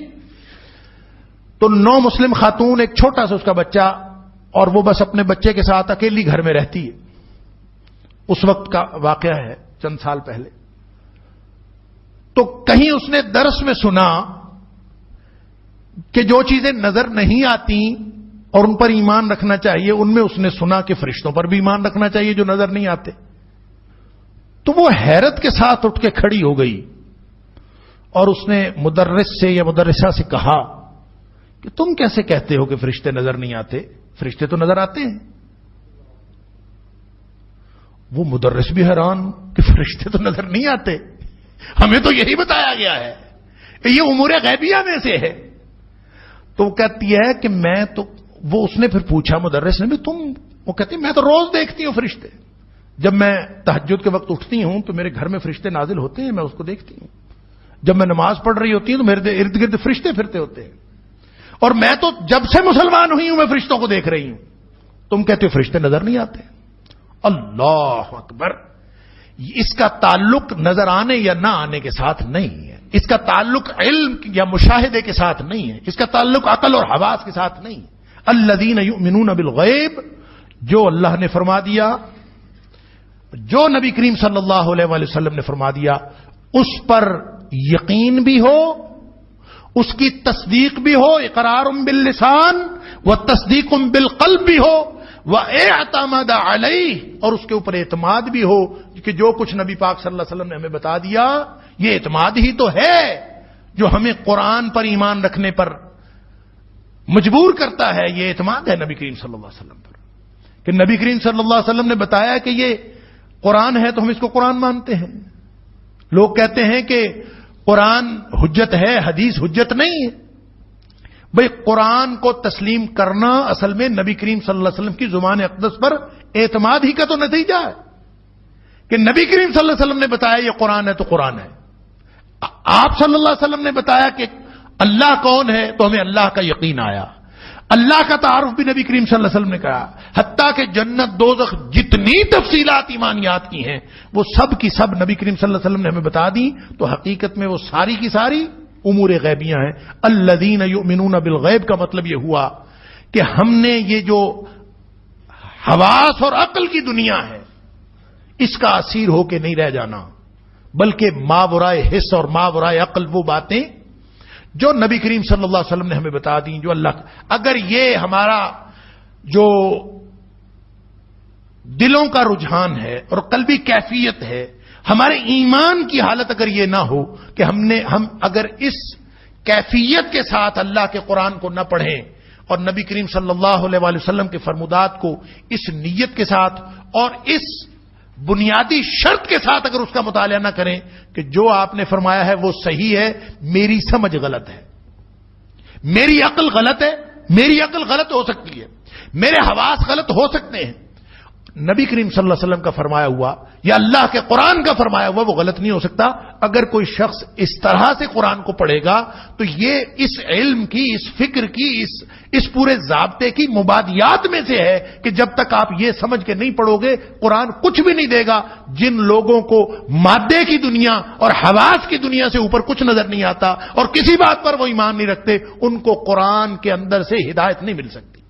وہ پڑھتے رہے قرآن، جب اس حقیقت پر وہ یقین ہی نہیں رکھتے جو بنیادی شرط ہے، میں نے عرض کیا بنیادی شرط بھی ہے اور تقوی کا لازمی نتیجہ بھی ہے، الذین یؤمنون بالغیب، کہ وہ اللہ پر یقین رکھے، بلکہ اس کی ساری تفصیلات، جنت دوزخ ہم نے نہیں دیکھا، ہم نے کوئی چیز بھی نہیں دیکھی، نبی کریم صلی اللہ علیہ وآلہ وسلم نے فرمایا اللہ تعالیٰ نے جنت پیدا فرما دی، دوزخ پیدا فرما دی، صحیح حدیث ہے۔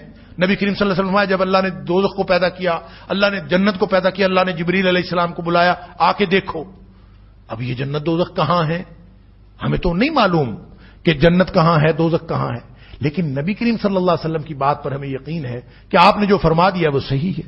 ہماری عقل کام نہیں کرتی، قرآن کہتا ہے 7 آسمان 7 زمینیں، بھئی کہاں ہے 7 آسمان؟ ہمیں تو ایک آسمان کا پتہ ہے اور اس کے بارے میں بھی سائنسدان ہمیں کہتے ہیں کہ یہ تو حد نگاہ ہے جو ہمیں نظر آتی ہے، یہ آسمان نہیں ہے۔ اور 7 زمینیں کون سی ہیں اللہ جانتا ہے، ہو سکتا ہے کل کلاں سائنس ترقی کرتی کرتی ایکسپلور کر لے کہ 7 زمینیں بھی ہیں، لیکن وہ ایکسپلور کر لے یا نہ کرے، حواس اور عقل کے دائرے میں آ جائے، ہمارے مشاہدے میں آ جائے تو بھی کوئی فرق نہیں پڑتا، نہ آئے تو بھی کوئی فرق نہیں پڑتا۔ لہذا یہ رجحان بھی غلط ہے کہ سائنس کے ذریعے سے دین کو ثابت کیا جائے۔ سائنس اگر کسی بات کی تصدیق کر دیتی ہے تو ٹھیک ہے، وہ دلیل نہیں ہے قرآن پاک کی حقانیت کی، وہ دلیل نہیں ہے اللہ کے دین کی حقانیت کی، وہ تصدیق کر دیتی ہے تو بھی ٹھیک ہے، نہیں کرتی تو بھی ٹھیک ہے، کیونکہ سائنس تو اپنے فارمولے اور سائنس تو اپنے نظریات ہر 150 سال بعد بدل دیتی ہے، اللہ کا قرآن نہیں بدلتا۔ لہذا الذین یؤمنون بالغیب، بس مان لیں اس کو، مان لینے کا نام ایمان ہے کہ جو کچھ نبی پاک صلی اللہ علیہ وسلم نے ہمیں دیا وہی ایمان۔ وَيُقِيمُونَ الصَّلَاةَ، فکر کے اعتبار سے یہ آسمان نہیں ہے، اور 7 زمینیں کون سی ہیں اللہ جانتا ہے، ہو سکتا ہے کل کلاں سائنس ترقی کرتی کرتی ایکسپلور کر لے کہ 7 زمینیں بھی ہیں، لیکن وہ ایکسپلور کر لے یا نہ کرے، حواس اور عقل کے دائرے میں آ جائے، ہمارے مشاہدے میں آ جائے تو بھی کوئی فرق نہیں پڑتا، نہ آئے تو بھی کوئی فرق نہیں پڑتا۔ لہذا یہ رجحان بھی غلط ہے کہ سائنس کے ذریعے سے دین کو ثابت کیا جائے۔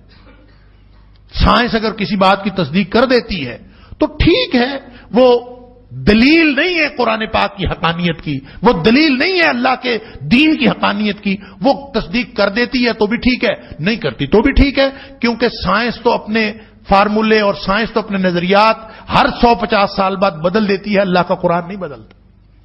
لہذا الذین یؤمنون بالغیب، بس مان لیں اس کو، مان لینے کا نام ایمان ہے کہ جو کچھ نبی پاک صلی اللہ علیہ وسلم نے ہمیں دیا وہی ایمان۔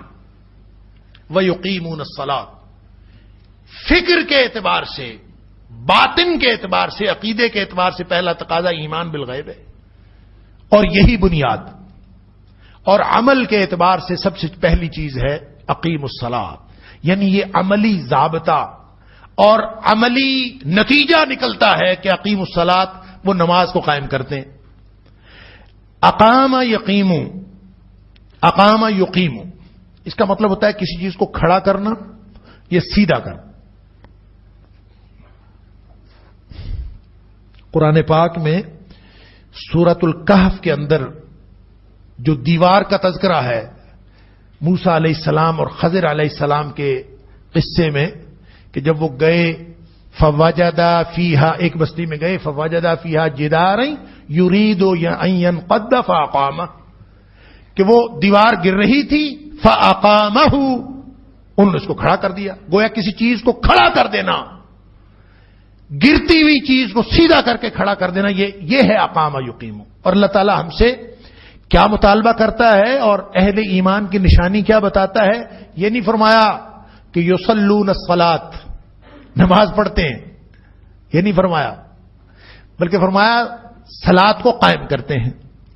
اب ایک تو قائم کرنے کو سمجھ لیجئے کہ اس کا کیا مطلب ہے اور شریعت اسلامیہ میں اس کی کیا تفصیلات ہیں، اور دوسرا صلاۃ کو سمجھ لیجئے کہ صلاۃ کیا ہے. لفظ صلاۃ کے لغت کے اندر 22 معنی ہیں، یعنی 22 طرح کی چیزیں مراد لی جا سکتی ہیں اگر آپ لفظ صلاۃ سے مراد لیں.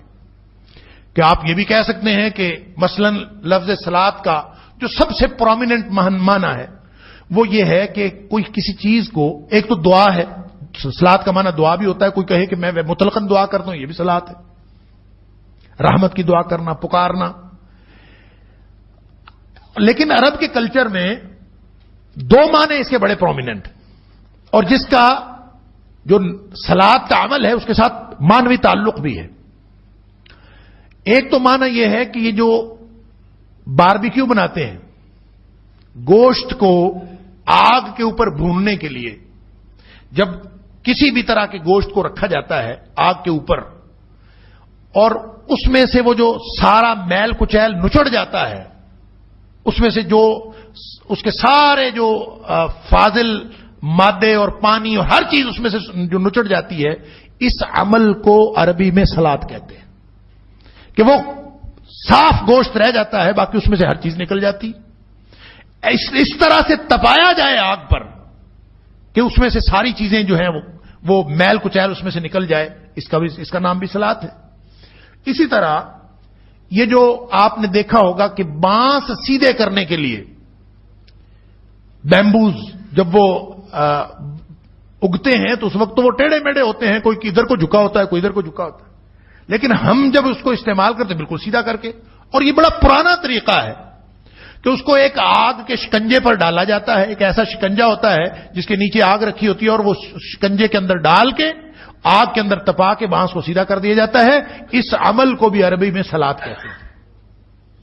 اب اندازہ فرمائیے کہ کوئی شخص جو ہے اقیم الصلاۃ کا معنی بانس سیدھا کرنا بنا لے، کوئی کہے کہ ایسا ایک سیٹ اپ قائم کرنے جہاں بانس سیدھے ہوں، یا پھر کوئی اس کا تعلق باربیکیو کے ساتھ جوڑ لے.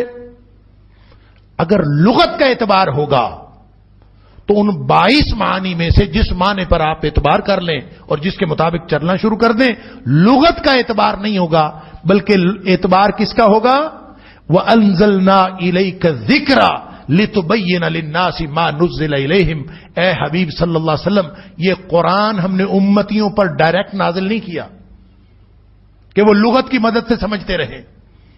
وَأَنزَلْنَا إِلَيْكَ الذِّكْرَ، ہم نے آپ کی طرف نازل کیا ہے. وَأَنزَلْنَا إِلَيْكَ الذِّكْرَ، آپ کی طرف ہم نے نازل کیا ہے.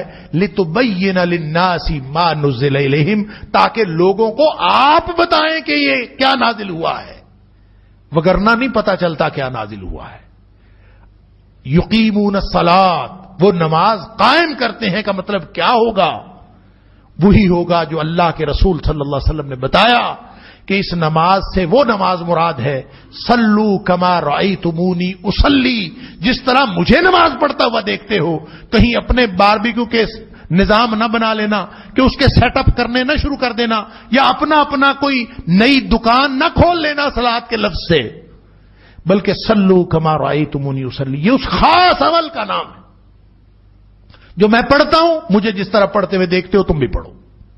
بات سمجھ میں آ گئی؟ یہ وہ اسپیسیفک عمل، وہ خاص عمل جو نبی کریم صلی اللہ علیہ وسلم کرتے تھے، اور پھر اس کی ساری تفصیلات ہیں جو نبی کریم صلی اللہ علیہ وسلم نے کر کے دکھائیں، صحابہ کو بتائیں.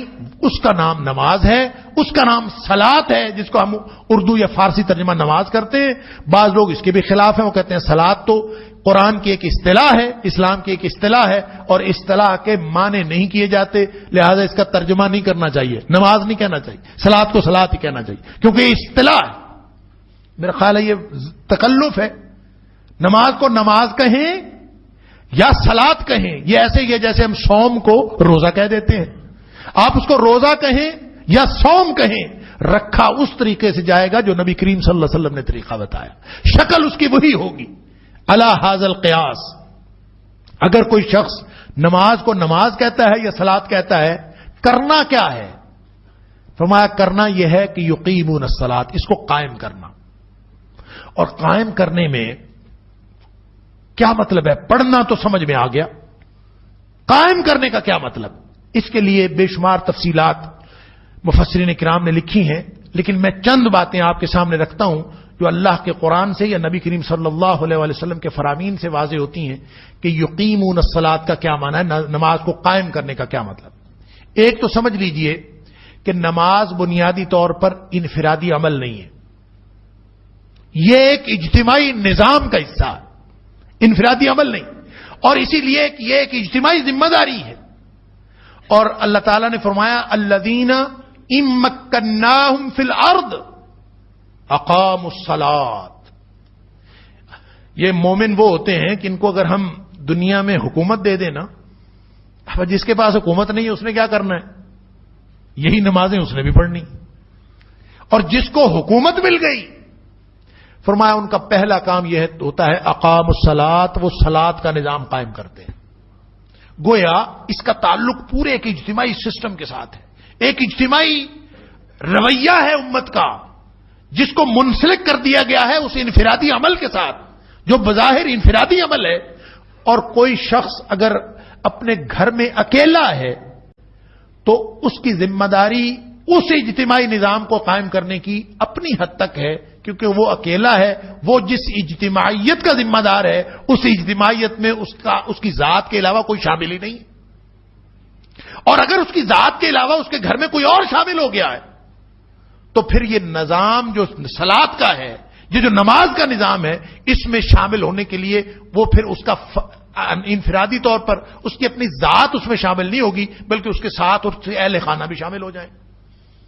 فرمایا کہ وَأْمُرْ أَهْلَكَ بِالصَّلَاةِ، سورہ طٰہٰ کے اندر وَأْمُرْ أَهْلَكَ بِالصَّلَاةِ وَاسْتَبِرْ عَلَيْهَا، اپنے اہل خانہ کو حکم دو نماز پڑھنے کا، وَاسْتَبِرْ عَلَيْهَا، خود بھی ڈٹے رہو اسی پر، یعنی پورا ایک سسٹم ہے، اور جوں جوں یہ سسٹم پھیلتا جاتا ہے، ذمہ داری بڑھتی چلی جاتی ہے، تو نظام صلاۃ کے اندر بھی وسعت آتی چلی جاتی ہے۔ لہذا اگر یہ حکومتوں تک چلا جائے، الذین ان مکناہم فی الارض، اگر زمین میں حکومت مل جائے تو پھر بھی کام وہی ہے، نظام وہی ہے، قائم اسی طرح کرنا ہے جس طرح انفرادی طور پر اپنی ذات پر نافذ کیا تھا، اسی طرح پوری اس راج دہانی کے اوپر، پورا جو ایریا آف جورسڈکشن ہے اس کے اوپر یہ نظام قائم کرنا پڑے گا۔ یہ اجتماعی ذمہ داری ہے، یہ انفرادی نہیں۔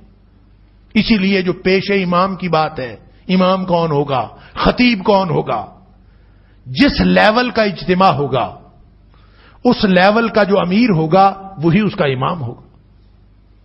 گھر کا اجتماع ہے تو جو گھر کا سربراہ ہے وہ اس کا امیر ہوگا، اور اگر محلے کا ہے تو جو محلے کے اندر سب سے زیادہ نیک آدمی، جو سب سے زیادہ دین کا قرآن کا فہم رکھنے والا آدمی، وہ امام ہوگا۔ علی ھذا القیاس، یہ جو اسلام کا نظام سیاسی ہے وہ اسلام کے نظام صلاۃ سے الگ نہیں۔ اگر اسلام کا سیاسی نظام موجود ہو تو خلیفۃ المسلمین ہی پیش امام ہوتا ہے، امیر المومنین ہی پیش امام ہوتا ہے، اس میں کوئی فرق نہیں ہے۔ کسی کو کوئی شبہ نہیں ہوتا کہ جو امیر المومنین ہوگا، ان کے جو اسلام کے ہاں جو حکمران کا تصور ہے، حکمرانی کا تصور ہے، وہ خلیفۃ المسلمین یا امیر المومنین سے بڑھ کے کوئی حکمرانی کا تصور نہیں۔ وہاں پہ کوئی ایسا وزیر اعظم نہیں بن سکتا یا ایسا صدر نہیں بن سکتا جو پیش امام بننے کا اہل نہ ہو۔ جو پیش امام بننے کا اہل ہو وہی ہوگا۔ لہذا اس سسٹم کے اندر یقیمون الصلاۃ، مومن تو وہ ہوتے ہیں کہ وہ ان کا لیول جو بھی ہو، کلکم راع و کلکم مسئول عن رعیتہ، ان کی سطح اقتدار اختیار کی جو بھی ہو، لیکن وہ اس کو قائم رکھتے ہیں، وہ اگر اپنی اولاد کی حد تک ہو، اپنے اہل خانہ کی حد تک ہو، حضرت ابراہیم علیہ السلام کی دعا رب اجعلنی مقیم الصلاۃ ومن ذریتی، اللہ مجھے بھی قائم کرنے والا صلاۃ کا بنا دے اور میری اولاد کو بھی بنا دے. گویا اس نظام کے اندر یہ ذمہ داری ہے کہ وہ اس کو لے کے چلے. ایک تو یہ سمجھ میں آنی چاہیے بات، اور یہ بات ہمیشہ ذہن میں رہنی چاہیے کہ یہ ایک اجتماعی نظام ہے، اجتماعیت کا نظام ہے، یہ کوئی انفرادی عمل نہیں ہے. نبی کریم صلی اللہ علیہ وسلم نے اس کو قائم کر کے دکھایا، اور نبی کریم صلی اللہ علیہ وسلم کے دور میں، آپ کی حیات طیبہ میں، ہر شخص مسجد میں آتا تھا. یعنی یہ تو ممکن ہی نہیں تھا نا کوئی شخص نہ آئے. تو وہ ایک آیا تھا نا نابینا شخص، معذور، نبی کریم صلی اللہ علیہ وسلم سے آ کے اس نے کہا کہ اندھیرے میں مجھے کوئی لانے والا نہیں ہوتا، تو مجھے آپ اجازت دے دیجئے کہ میں مسجد میں نہ آیا کروں. تو نبی کریم صلی اللہ علیہ وسلم نے اس کی معذوری کو ملحوظ رکھتے ہوئے آپ نے فرمایا جا تجھے اجازت ہے، نہ آیا کر. ابھی وہ جانے لگا تو آپ نے پھر بلایا، اس سے پوچھا کہ تمہیں اذان سنائی دیتی؟ کہتا جی اذان تو سنائی دیتی. تو فرمایا پھر تو آنا پڑے گا. پھر کوئی اجازت نہیں ہے باوجود معذوری کے، پھر کوئی اجازت نہیں، پھر تو آنا پڑے. اللہ، اتنا ضروری. لہذا صحابہ کرام کو یقین تھا کہ جو شخص مومن ہونے کا نام لیتا ہے وہ مسجد میں نہ آئے، یہ سوال ہی پیدا نہیں ہوتا. ماحول یہ تھا. منافق کو بھی مسجد میں آنا پڑتا تھا، کیونکہ سب کو سمجھ آتی تھی کہ یہ اس نظام کا حصہ ہے. اگر ہم نماز کے لیے مسجد میں نہیں جائیں گے تو ہم تو اس کا حصہ ہی نہیں ہے، ہم تو باقی رہیں گے ہی نہیں. لہذا ہر شخص مسجد میں آتا تھا. نبی کریم صلی اللہ علیہ وسلم نے، اور جو کچھ شخص نہیں آتا تھا، صحابہ کرام کو یقین ہوتا تھا یا تو بیمار ہے یا اس کو کوئی عذر لاحق ہے. سارے اس کے گھر پہنچ جاتے تھے اس کی تیمارداری کرنے کے لیے کہ مسئلہ کیا ہے، کیا بنا، کس وجہ سے تم نہیں آئے. قرآن کہتا ہے وَإِذَا قَامُوا إِلَى الصَّلَاةِ قَامُوا كُسَالَىٰ، منافقین کا دل نہیں کرتا نماز پڑھنے کے لیے، لیکن ان کو بھی پڑھنی پڑتی ہے. وہ آ کے کھڑے ہوتے ہیں بے دلی کے ساتھ، بادل نخواستہ. نماز ان کو بھی پڑھنی پڑتی ہے. اسلام کا معاشرہ، اسلام کا نظام تو یہ ہے. ایسا ممکن ہی نہیں کہ مومن ہو، نام اسلام کا ہو اور دعویٰ ایمان کا ہو، اور اپنے گھر سوئے رہیں اور نماز پڑھنے کے لیے کوئی آئے ہی نہ، الا یہ کہ کوئی عذر لاحق ہو. ایک عذر یہ بھی ہو سکتا ہے کہ کسی شخص کی آنکھ نہ کھلے. آنکھ نہ کھلے تو اس کے دو معنی ہیں. ایک تو آنکھ نہ کھلنے کا مطلب واقعی ہے کہ آنکھ نہیں کھلی. ایک آنکھ نہ کھلنے کا مطلب یہ ہوتا ہے کہ الارم لگایا ہوا ہے، الارم بجائے تو آدمی آنکھیں کھولے بغیر جو ہے الارم کو بند کرتا ہے اور بند کر کے پھر سو جاتا ہے اور سمجھتا یہ ہے کہ میری تو آنکھ ہی نہیں کھلی. یاد رکھیے کہ جس شخص کی آنکھ نہیں کھلی نا، باقاعدہ واقعتاً نہیں کھلی، وہ معذور ہے. اور اگر اس کے کوئی روٹین ہے تو وہ آنکھ کھلنے کا کوئی بندوبست کرے، وگرنہ وہ نبی کریم صلی اللہ علیہ وسلم کے فرمان کے مطابق اگر کوئی شخص نماز لیٹ بھی پڑھتا ہے نا، روزانہ فجر کی نماز خاص طور پر روزانہ لیٹ پڑھتا ہے، تو فرمایا یہ نفاق کی نشانی ہے، یہ منافق کی نشانی. کیوں؟ اس لیے کہ اگر وہ مومن ہو تو اس کی زندگی کا سائیکل اسلام کے بتائے ہوئے ضابطے کے مطابق ہو. تو بہرحال ایک بات تو یہ ذہن میں رکھنی چاہیے کہ یہ اجتماعیت کی بات ہے، یہ انفرادیت کی بات نہیں. لیکن جو لیول کم ہوتا چلا جاتا ہے یہ پھر انفرادی سطح تک بھی آ جاتی ہے. ایک شخص کی ذات سے لے کر پورے معاشرے تک یہ ایک سسٹم ہے، اجتماعی ذمہ داری ہے. انفرادی بھی ہے جب انسان کی ذات تک محدود ہو، اور اجتماعی بھی ہے جب یہ پوری حکومت تک محدود ہو. تو اگر اس کو قائم کیا جائے گا تو اس کو قائم کرنے کا نام نظام صلاۃ ہے. یقیمون الصلاۃ الذین ان مکناہم فی الارض اقاموا الصلاۃ، سورہ حج کے اندر اللہ نے فرمایا. پھر اس کا معنی یہ بھی ہے کہ وہ نماز جو پڑھتا ہے وہ شرک سے اور ہر طرح کی ریاکاری سے پاک ہو. اللہ اکبر. اگر اس کے اندر ذرا سا بھی کوئی ملاوٹ ہو گئی ہے کہ آدمی کسی اور مقصد کے لیے نماز پڑھ رہا ہے، کسی کو دکھانا مقصود ہے، یا کم از کم محلے میں نیک مشہور ہونا ہی مقصود ہے. یہ عجیب اللہ نے نظام بنایا ہے کہ ہر نیکی کو وہ کہتا ہے چھپاؤ. ہر نیکی چھپا کے کرنی زیادہ بہتر ہے. لیکن نماز مسجد میں آ کے پڑھنی زیادہ بہتر ہے. ساری دنیا کو پتا چلے کہ یہ نماز پڑھنے آ رہا ہے، لیکن اس نماز میں دکھلاوا نہ ہو. اگر دکھلاوا، ریاکاری کی بات آ گئی تو یہ شرک خفی ہے کہ آدمی کسی کو دکھانے کے لیے نماز پڑھے. وہ چاہے اس دکھانے کا مقصد کسی بھی وجہ سے ہو سکتا ہے کہ اپنے والدین کو، اپنے اہل خانہ کو، یا کسی بھی اہل محلہ کو دکھانے کے لیے کہ میں نماز پڑھ لیتا ہوں. اگر دل میں کہیں یہ بات آ گئی اللہ اکبر تو یہ اقامت صلاۃ کے خلاف ہے. نماز تو وہ پڑھتا ہوگا لیکن اس نماز کا کوئی فائدہ نہیں ہے جس نماز کو وہ اللہ کے لیے نہیں کسی اور کے لیے پڑھ رہا ہے. اللہ تعالیٰ نے سورہ اعراف کے اندر فرمایا وَأَقِيمُوا وُجُوهَكُمْ عِنْدَ كُلِّ مَسْجِدٍ، اپنے چہرے قائم کرو، سیدھے کرو، عند کل مسجد، ہر نماز پڑھنے کی جگہ پر، ہر سجدہ گاہ پر، وَادْعُوهُ مُخْلِصِينَ لَهُ الدِّينَ، اور خالص اسی کو پکارو. اگر رلا ہو گیا، ملاوٹ ہو گئی، درمیان میں کھوٹ آ گئی، ریاکاری کا وہ عنصر آ گیا تو پھر وہ اللہ کے ہاں وہ قبول نہیں ہوگی اور یہ اہل ایمان کی نشانی نہیں ہوگی. وہ نماز اہل ایمان کی نماز نہیں ہوگی، وہ اہل نفاق کی نماز ہوگی. اللہ تعالیٰ معاف فرمائے. ایک اور چیز جو نماز کے قائم کرنے کے حوالے سے ضروری ہے وہ ہے خشوع و خضوع. کہ نماز تو آدمی پڑھتا ہے لیکن ظاہراً نماز پوری ہے، حقیقت میں نماز کوئی نہیں ہے، نماز کے اندر روح ہی کوئی نہیں. خشوع اور خضوع کا مطلب ہوتا ہے کہ اللہ کا خوف دل میں ہو اور عاجزی کے ساتھ جھکا ہوا ہو کہ میں اللہ کے سامنے جھکا ہوا ہوں. دیکھیں یہ سمبولک ہے، نماز ایک علامتی اظہار ہے. یہ قیام، یہ رکوع، یہ سجدہ، یہ تین حالتیں ہیں نا. اور اس میں اگر آپ شامل کر لیں تشہد کو، جلسے کو، بیٹھنے کو بھی، تو یہ جو فزیکل جو کنڈیشنز ہیں، جو فزیکل پوسچرز ہیں، یہ حقیقت میں سمبولک ہے، یہ علامتی ہیں. یہ اصل میں پوری زندگی کے نظام کو ظاہر کرتے ہیں. اس لیے نماز کی اہمیت زیادہ ہے کہ اللہ تعالیٰ نے قرآن میں فرمایا کہ نماز صرف تم نہیں پڑھتے، نماز ساری کائنات کا ذرہ ذرہ پڑھتا ہے. سب نمازیں پڑھتے ہیں. جو پڑے ہوئے پتھر ہیں وہ بھی اب نمازیں پڑھ رہے ہیں. جو چلتے ہوئے سورج چاند ستارے ہیں وہ بھی نمازیں پڑھ رہے ہیں. کل قد علم صلاتہ و تسبیحہ. سورہ نور کے اندر فرمایا کہ ہر چیز، دنیا کائنات کی ہر چیز جانتی ہے کہ اس کی نماز کیا ہے اور اس کی تسبیح کیا ہے. گویا درخت کھڑے ہیں تو وہ بھی حالت قیام میں ہیں، اور مویشی چوپائے جب وہ چلتے پھرتے ہیں تو وہ حالت رکوع میں ہیں، اور جو پتھر پڑے ہوئے ہیں وہ حالت سجدہ میں ہیں. یوں پوری کائنات میں ایک نظام ہے صلات کا، اور نماز جو قائم کرنا ہے وہ اپنے آپ کو اس پورے نظام زندگی کے ساتھ، بلکہ نظام کائنات کے ساتھ ہم آہنگ کر دینے کا نام ہے.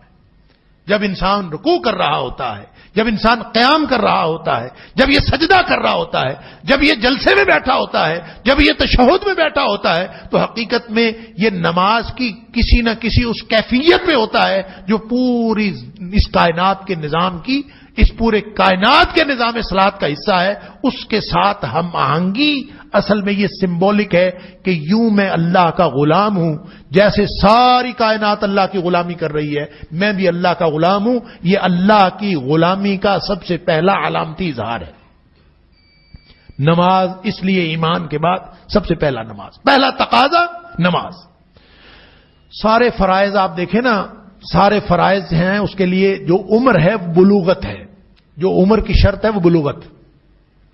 بلوغت کے بعد سارے فرائض عائد ہوتے ہیں لوگوں کے اوپر، اور بلوغت سے پہلے کے کیے ہوئے عمل اسلام میں اس کی گنتی کوئی نہیں.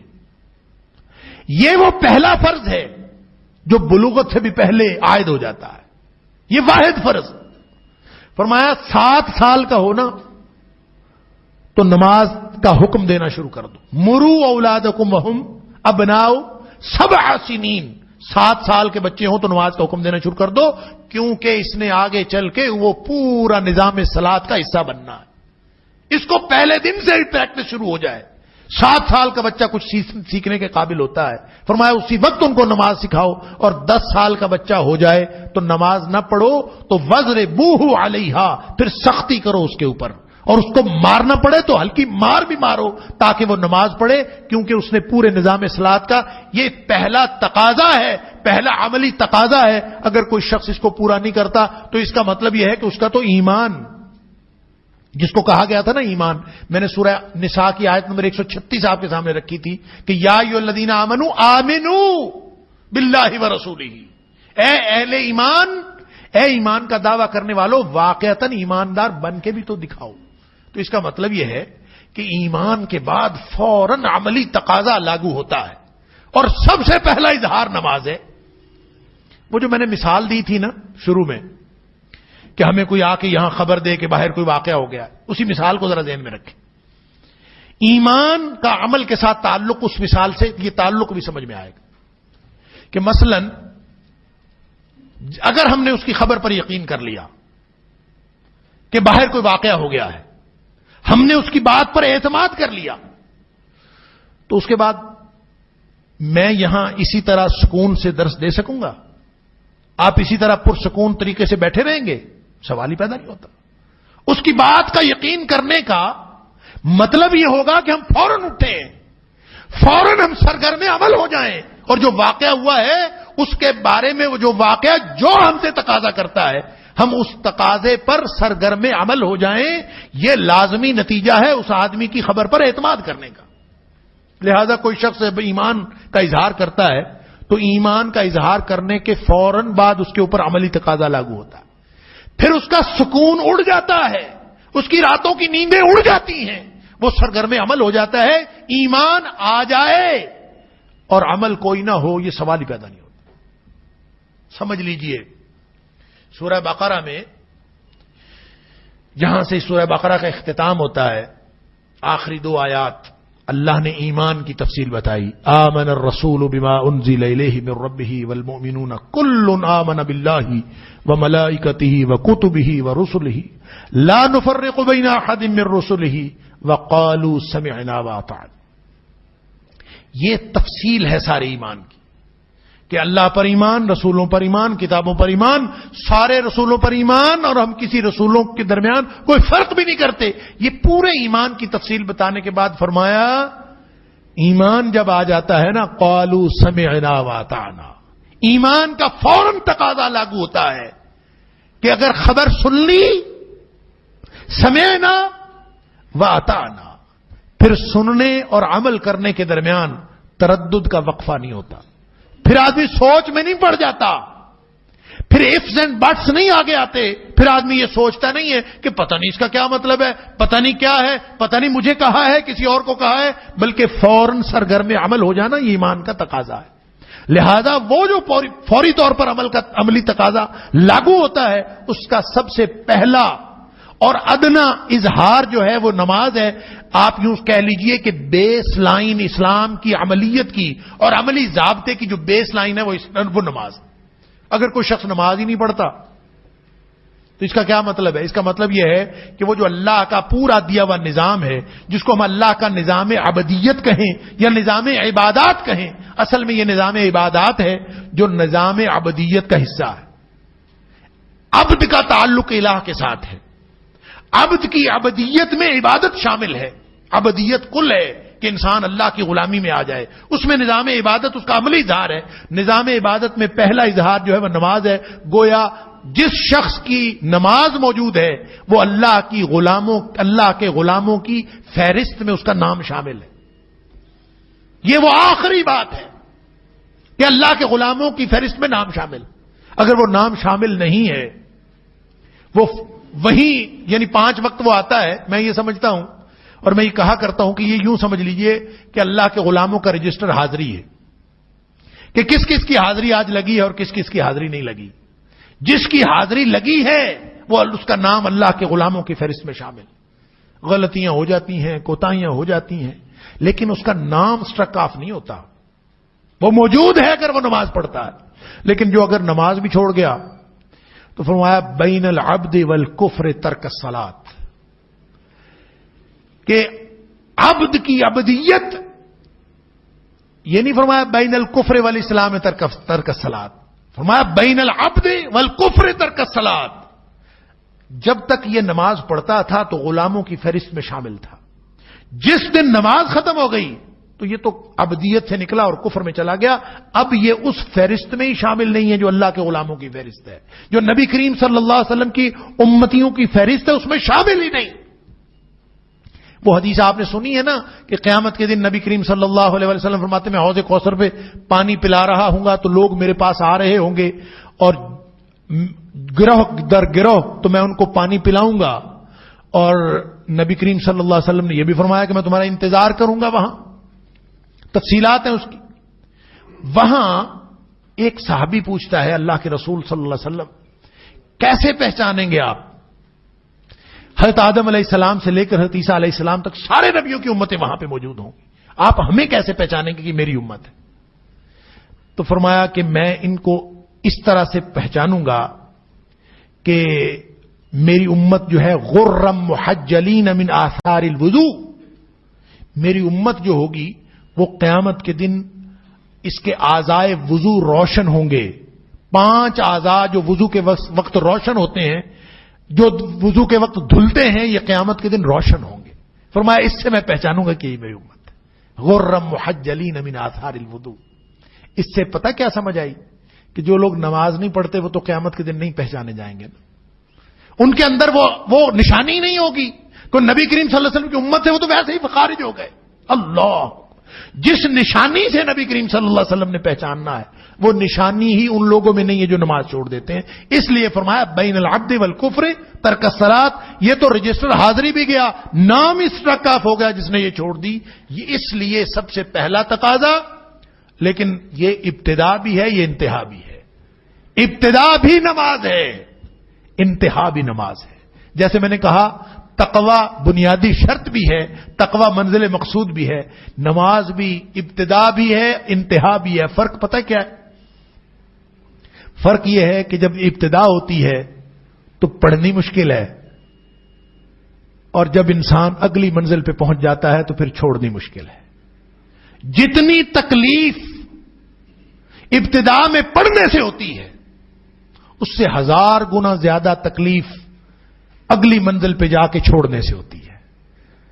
جس کو اس کی لذت اور اس لطف و سرور کا احساس ہو جاتا ہے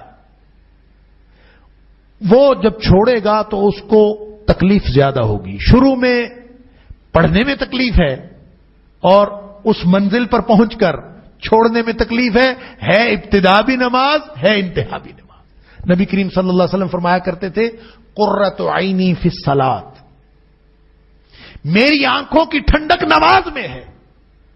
اور وہ جو فرمایا الصلاۃ معراج المؤمن، کہ مومن کی معراج نماز ہے. اب یہ اللہ کے رسول صلی اللہ علیہ وسلم کی طرح یہ آسمانوں کا سیر کرنے کے لیے تو نہیں جا سکتا، وہ تو نبی کریم صلی اللہ علیہ وسلم کا خاصہ ہے. لیکن اس کا اگر کوئی اللہ کے ساتھ قرب کی انتہا ہو سکتی ہے تو وہ نماز میں ہو سکتی ہے. کہ نبی کریم صلی اللہ علیہ وسلم نے فرمایا جب انسان سجدے میں ہوتا ہے نا تو اللہ کے قریب ترین حالت میں ہوتا ہے. اللہ اکبر.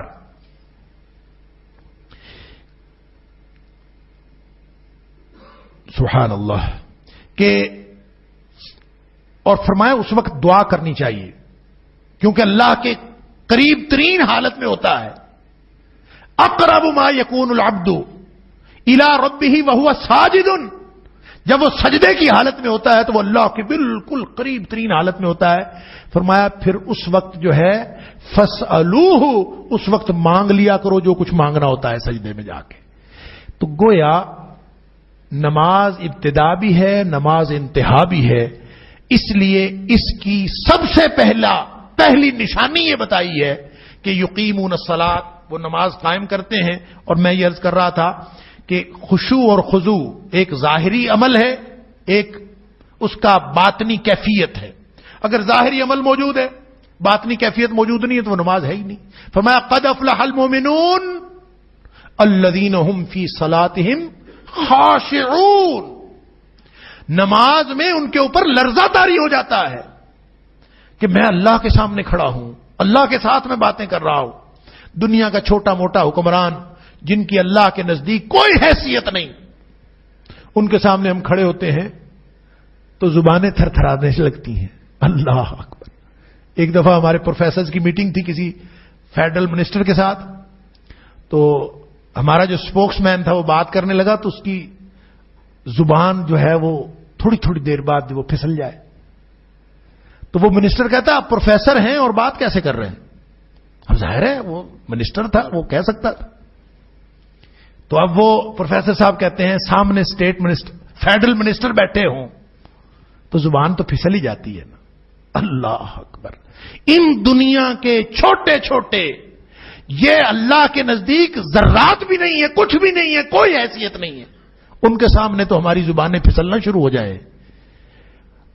ان کے پریشر کی وجہ سے، ان کے رعب اور دبدبے کی وجہ سے، اور اللہ کے دربار میں ہم کھڑے ہوتے ہیں اور ہماری کیفیت نماز شروع کرنے سے پہلے اور نماز شروع کرنے کے بعد وہ ایک جیسی ہوتی ہے، ہمیں فرق ہی کوئی نہیں پڑتا. بس سبحانک اللہم شروع کرنا ہے نا.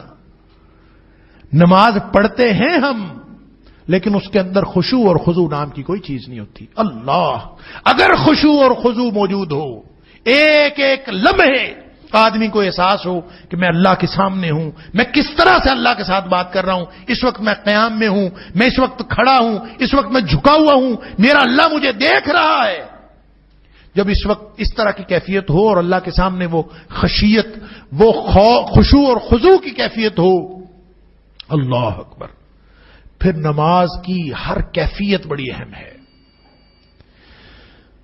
وہ ابو داؤد شریف کے اندر ہے کہ جب طائف والے مسلمان ہوئے تھے نا، اہل طائف، بنو ثقیف قبیلہ، بڑے سخت، یہ وہی قبیلہ ہے جنہوں نے نبی کریم صلی اللہ علیہ وسلم کو پتھر مارے تھے. اللہ اکبر.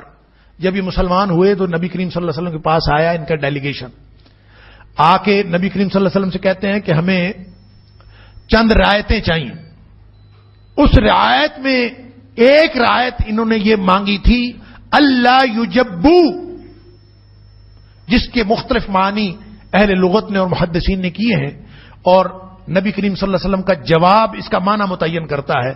گویا انہوں نے یہ مطالبہ کیا تھا کہ یہ جو نماز میں رکوع کرنا ہے نا، یہ ہمیں اچھا نہیں لگتا، آپ ہمیں رکوع نہ کرنے کی اجازت دے دیں، باقی سب کریں گے. ہم رکوع چھوڑ دیتے ہیں، باقی سب کریں، نماز پڑھیں گے، رکعتیں پڑھیں گے، سجدے کریں گے، قیام کریں گے، جلسہ کریں گے، سب کریں گے، رکوع چھوڑنے کی اجازت دے دیں.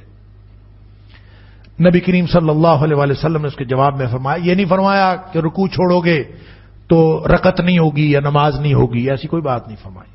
آپ نے فرمایا لا خیر فی دین لیس فیہ رکوع، اس دین کے اندر کوئی بھلائی نہیں، اس دین کے اندر کوئی خیر نہیں جس کے اندر رکوع نہ ہو. گویا پورے دین کی بھلائیاں ایک رکوع کے اندر ہیں.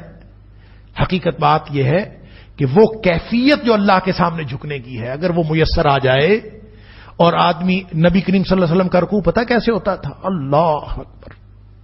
ایک جو 2 قدم تو نیچے لگے ہوئے ہیں نا، باقی ساری کیفیت کیا تھی؟ بالکل سیدھی اسٹریٹ ٹانگیں ہوتی تھی نبی کریم صلی اللہ علیہ وسلم کی، اور اسٹریٹ بازو، گھٹنے پکڑے ہوئے بالکل سیدھے بازو، درمیان میں خم نہیں ہوتا تھا. پشت اوپر سے بالکل سیدھی، اس میں بھی خم نہیں ہوتا تھا. اس کے برابر گردن. آپ اندازہ کیجئے کہ ظاہراً بازو بھی تنے ہوئے اور ظاہراً ٹانگیں بھی بالکل سیدھی اور اندر سے انتڑیاں بھی کھچی ہوئی. اور فرماتے کیا تھے نبی کریم صلی اللہ علیہ وسلم؟ اللہم انی لک رکعت وبک آمنت ولک اسلمت خشع لک سمعی وبصری ومخی وعظمی وما استقل به قدمی. اللہ یہ جو میں جھکا ہوں نا تیرے سامنے، اللہم انی لک رکعت، اللہ میں تیرے سامنے رکوع کیا ہے، تیرے سامنے جھکا ہوں. وبک آمنت، تیرے اوپر میرا ایمان ہے. ولک اسلمت، اللہ میں نے اپنا آپ تیرے سپرد کر دیا ہے. کیا کیفیت ہوگی؟ خشع لک سمعی و بصری و مخی و عظمی، اللہ تیرے سامنے میری سماعتیں بھی جھک گئیں. یہ علامتی طور پر جو سامنے میں جھکا ہوں یہ تو سمبولک ہے، حقیقت میں میری سماعتیں، میری بصارتیں، میری ہڈیوں کا گودا بھی، اندر سے گودا وہ بھی سارا کا سارا تیرے سامنے جھکا ہے. وَمَسْتَقَلَّ بِهِ قَدَمِي، اللہ یہ جو 2 قدم نیچے لگے ہیں نا، حقیقت میں یہ بھی تیرے سامنے جھکے ہوئے ہیں. یہ کیسی کیفیت ہے، یہ کیسا رکوع ہے. اس طرح کا ایک رکوع کر کے تو دیکھیں ساری دین کی بھلائیاں اس میں سمٹ کے آتی ہیں کہ نہیں. یہ ہے وہ وجہ جس کی وجہ سے اللہ تعالیٰ فرماتے ہیں قد افلح المؤمنون الذین هم فی صلاتهم خاشعون. اللہ تعالیٰ ہمیں ایسی نمازیں نصیب فرمائے اور یقیمون الصلاۃ کا عملی تصویر ہم بن جائیں. وآخر دعوانا ان الحمد للہ رب العالمین.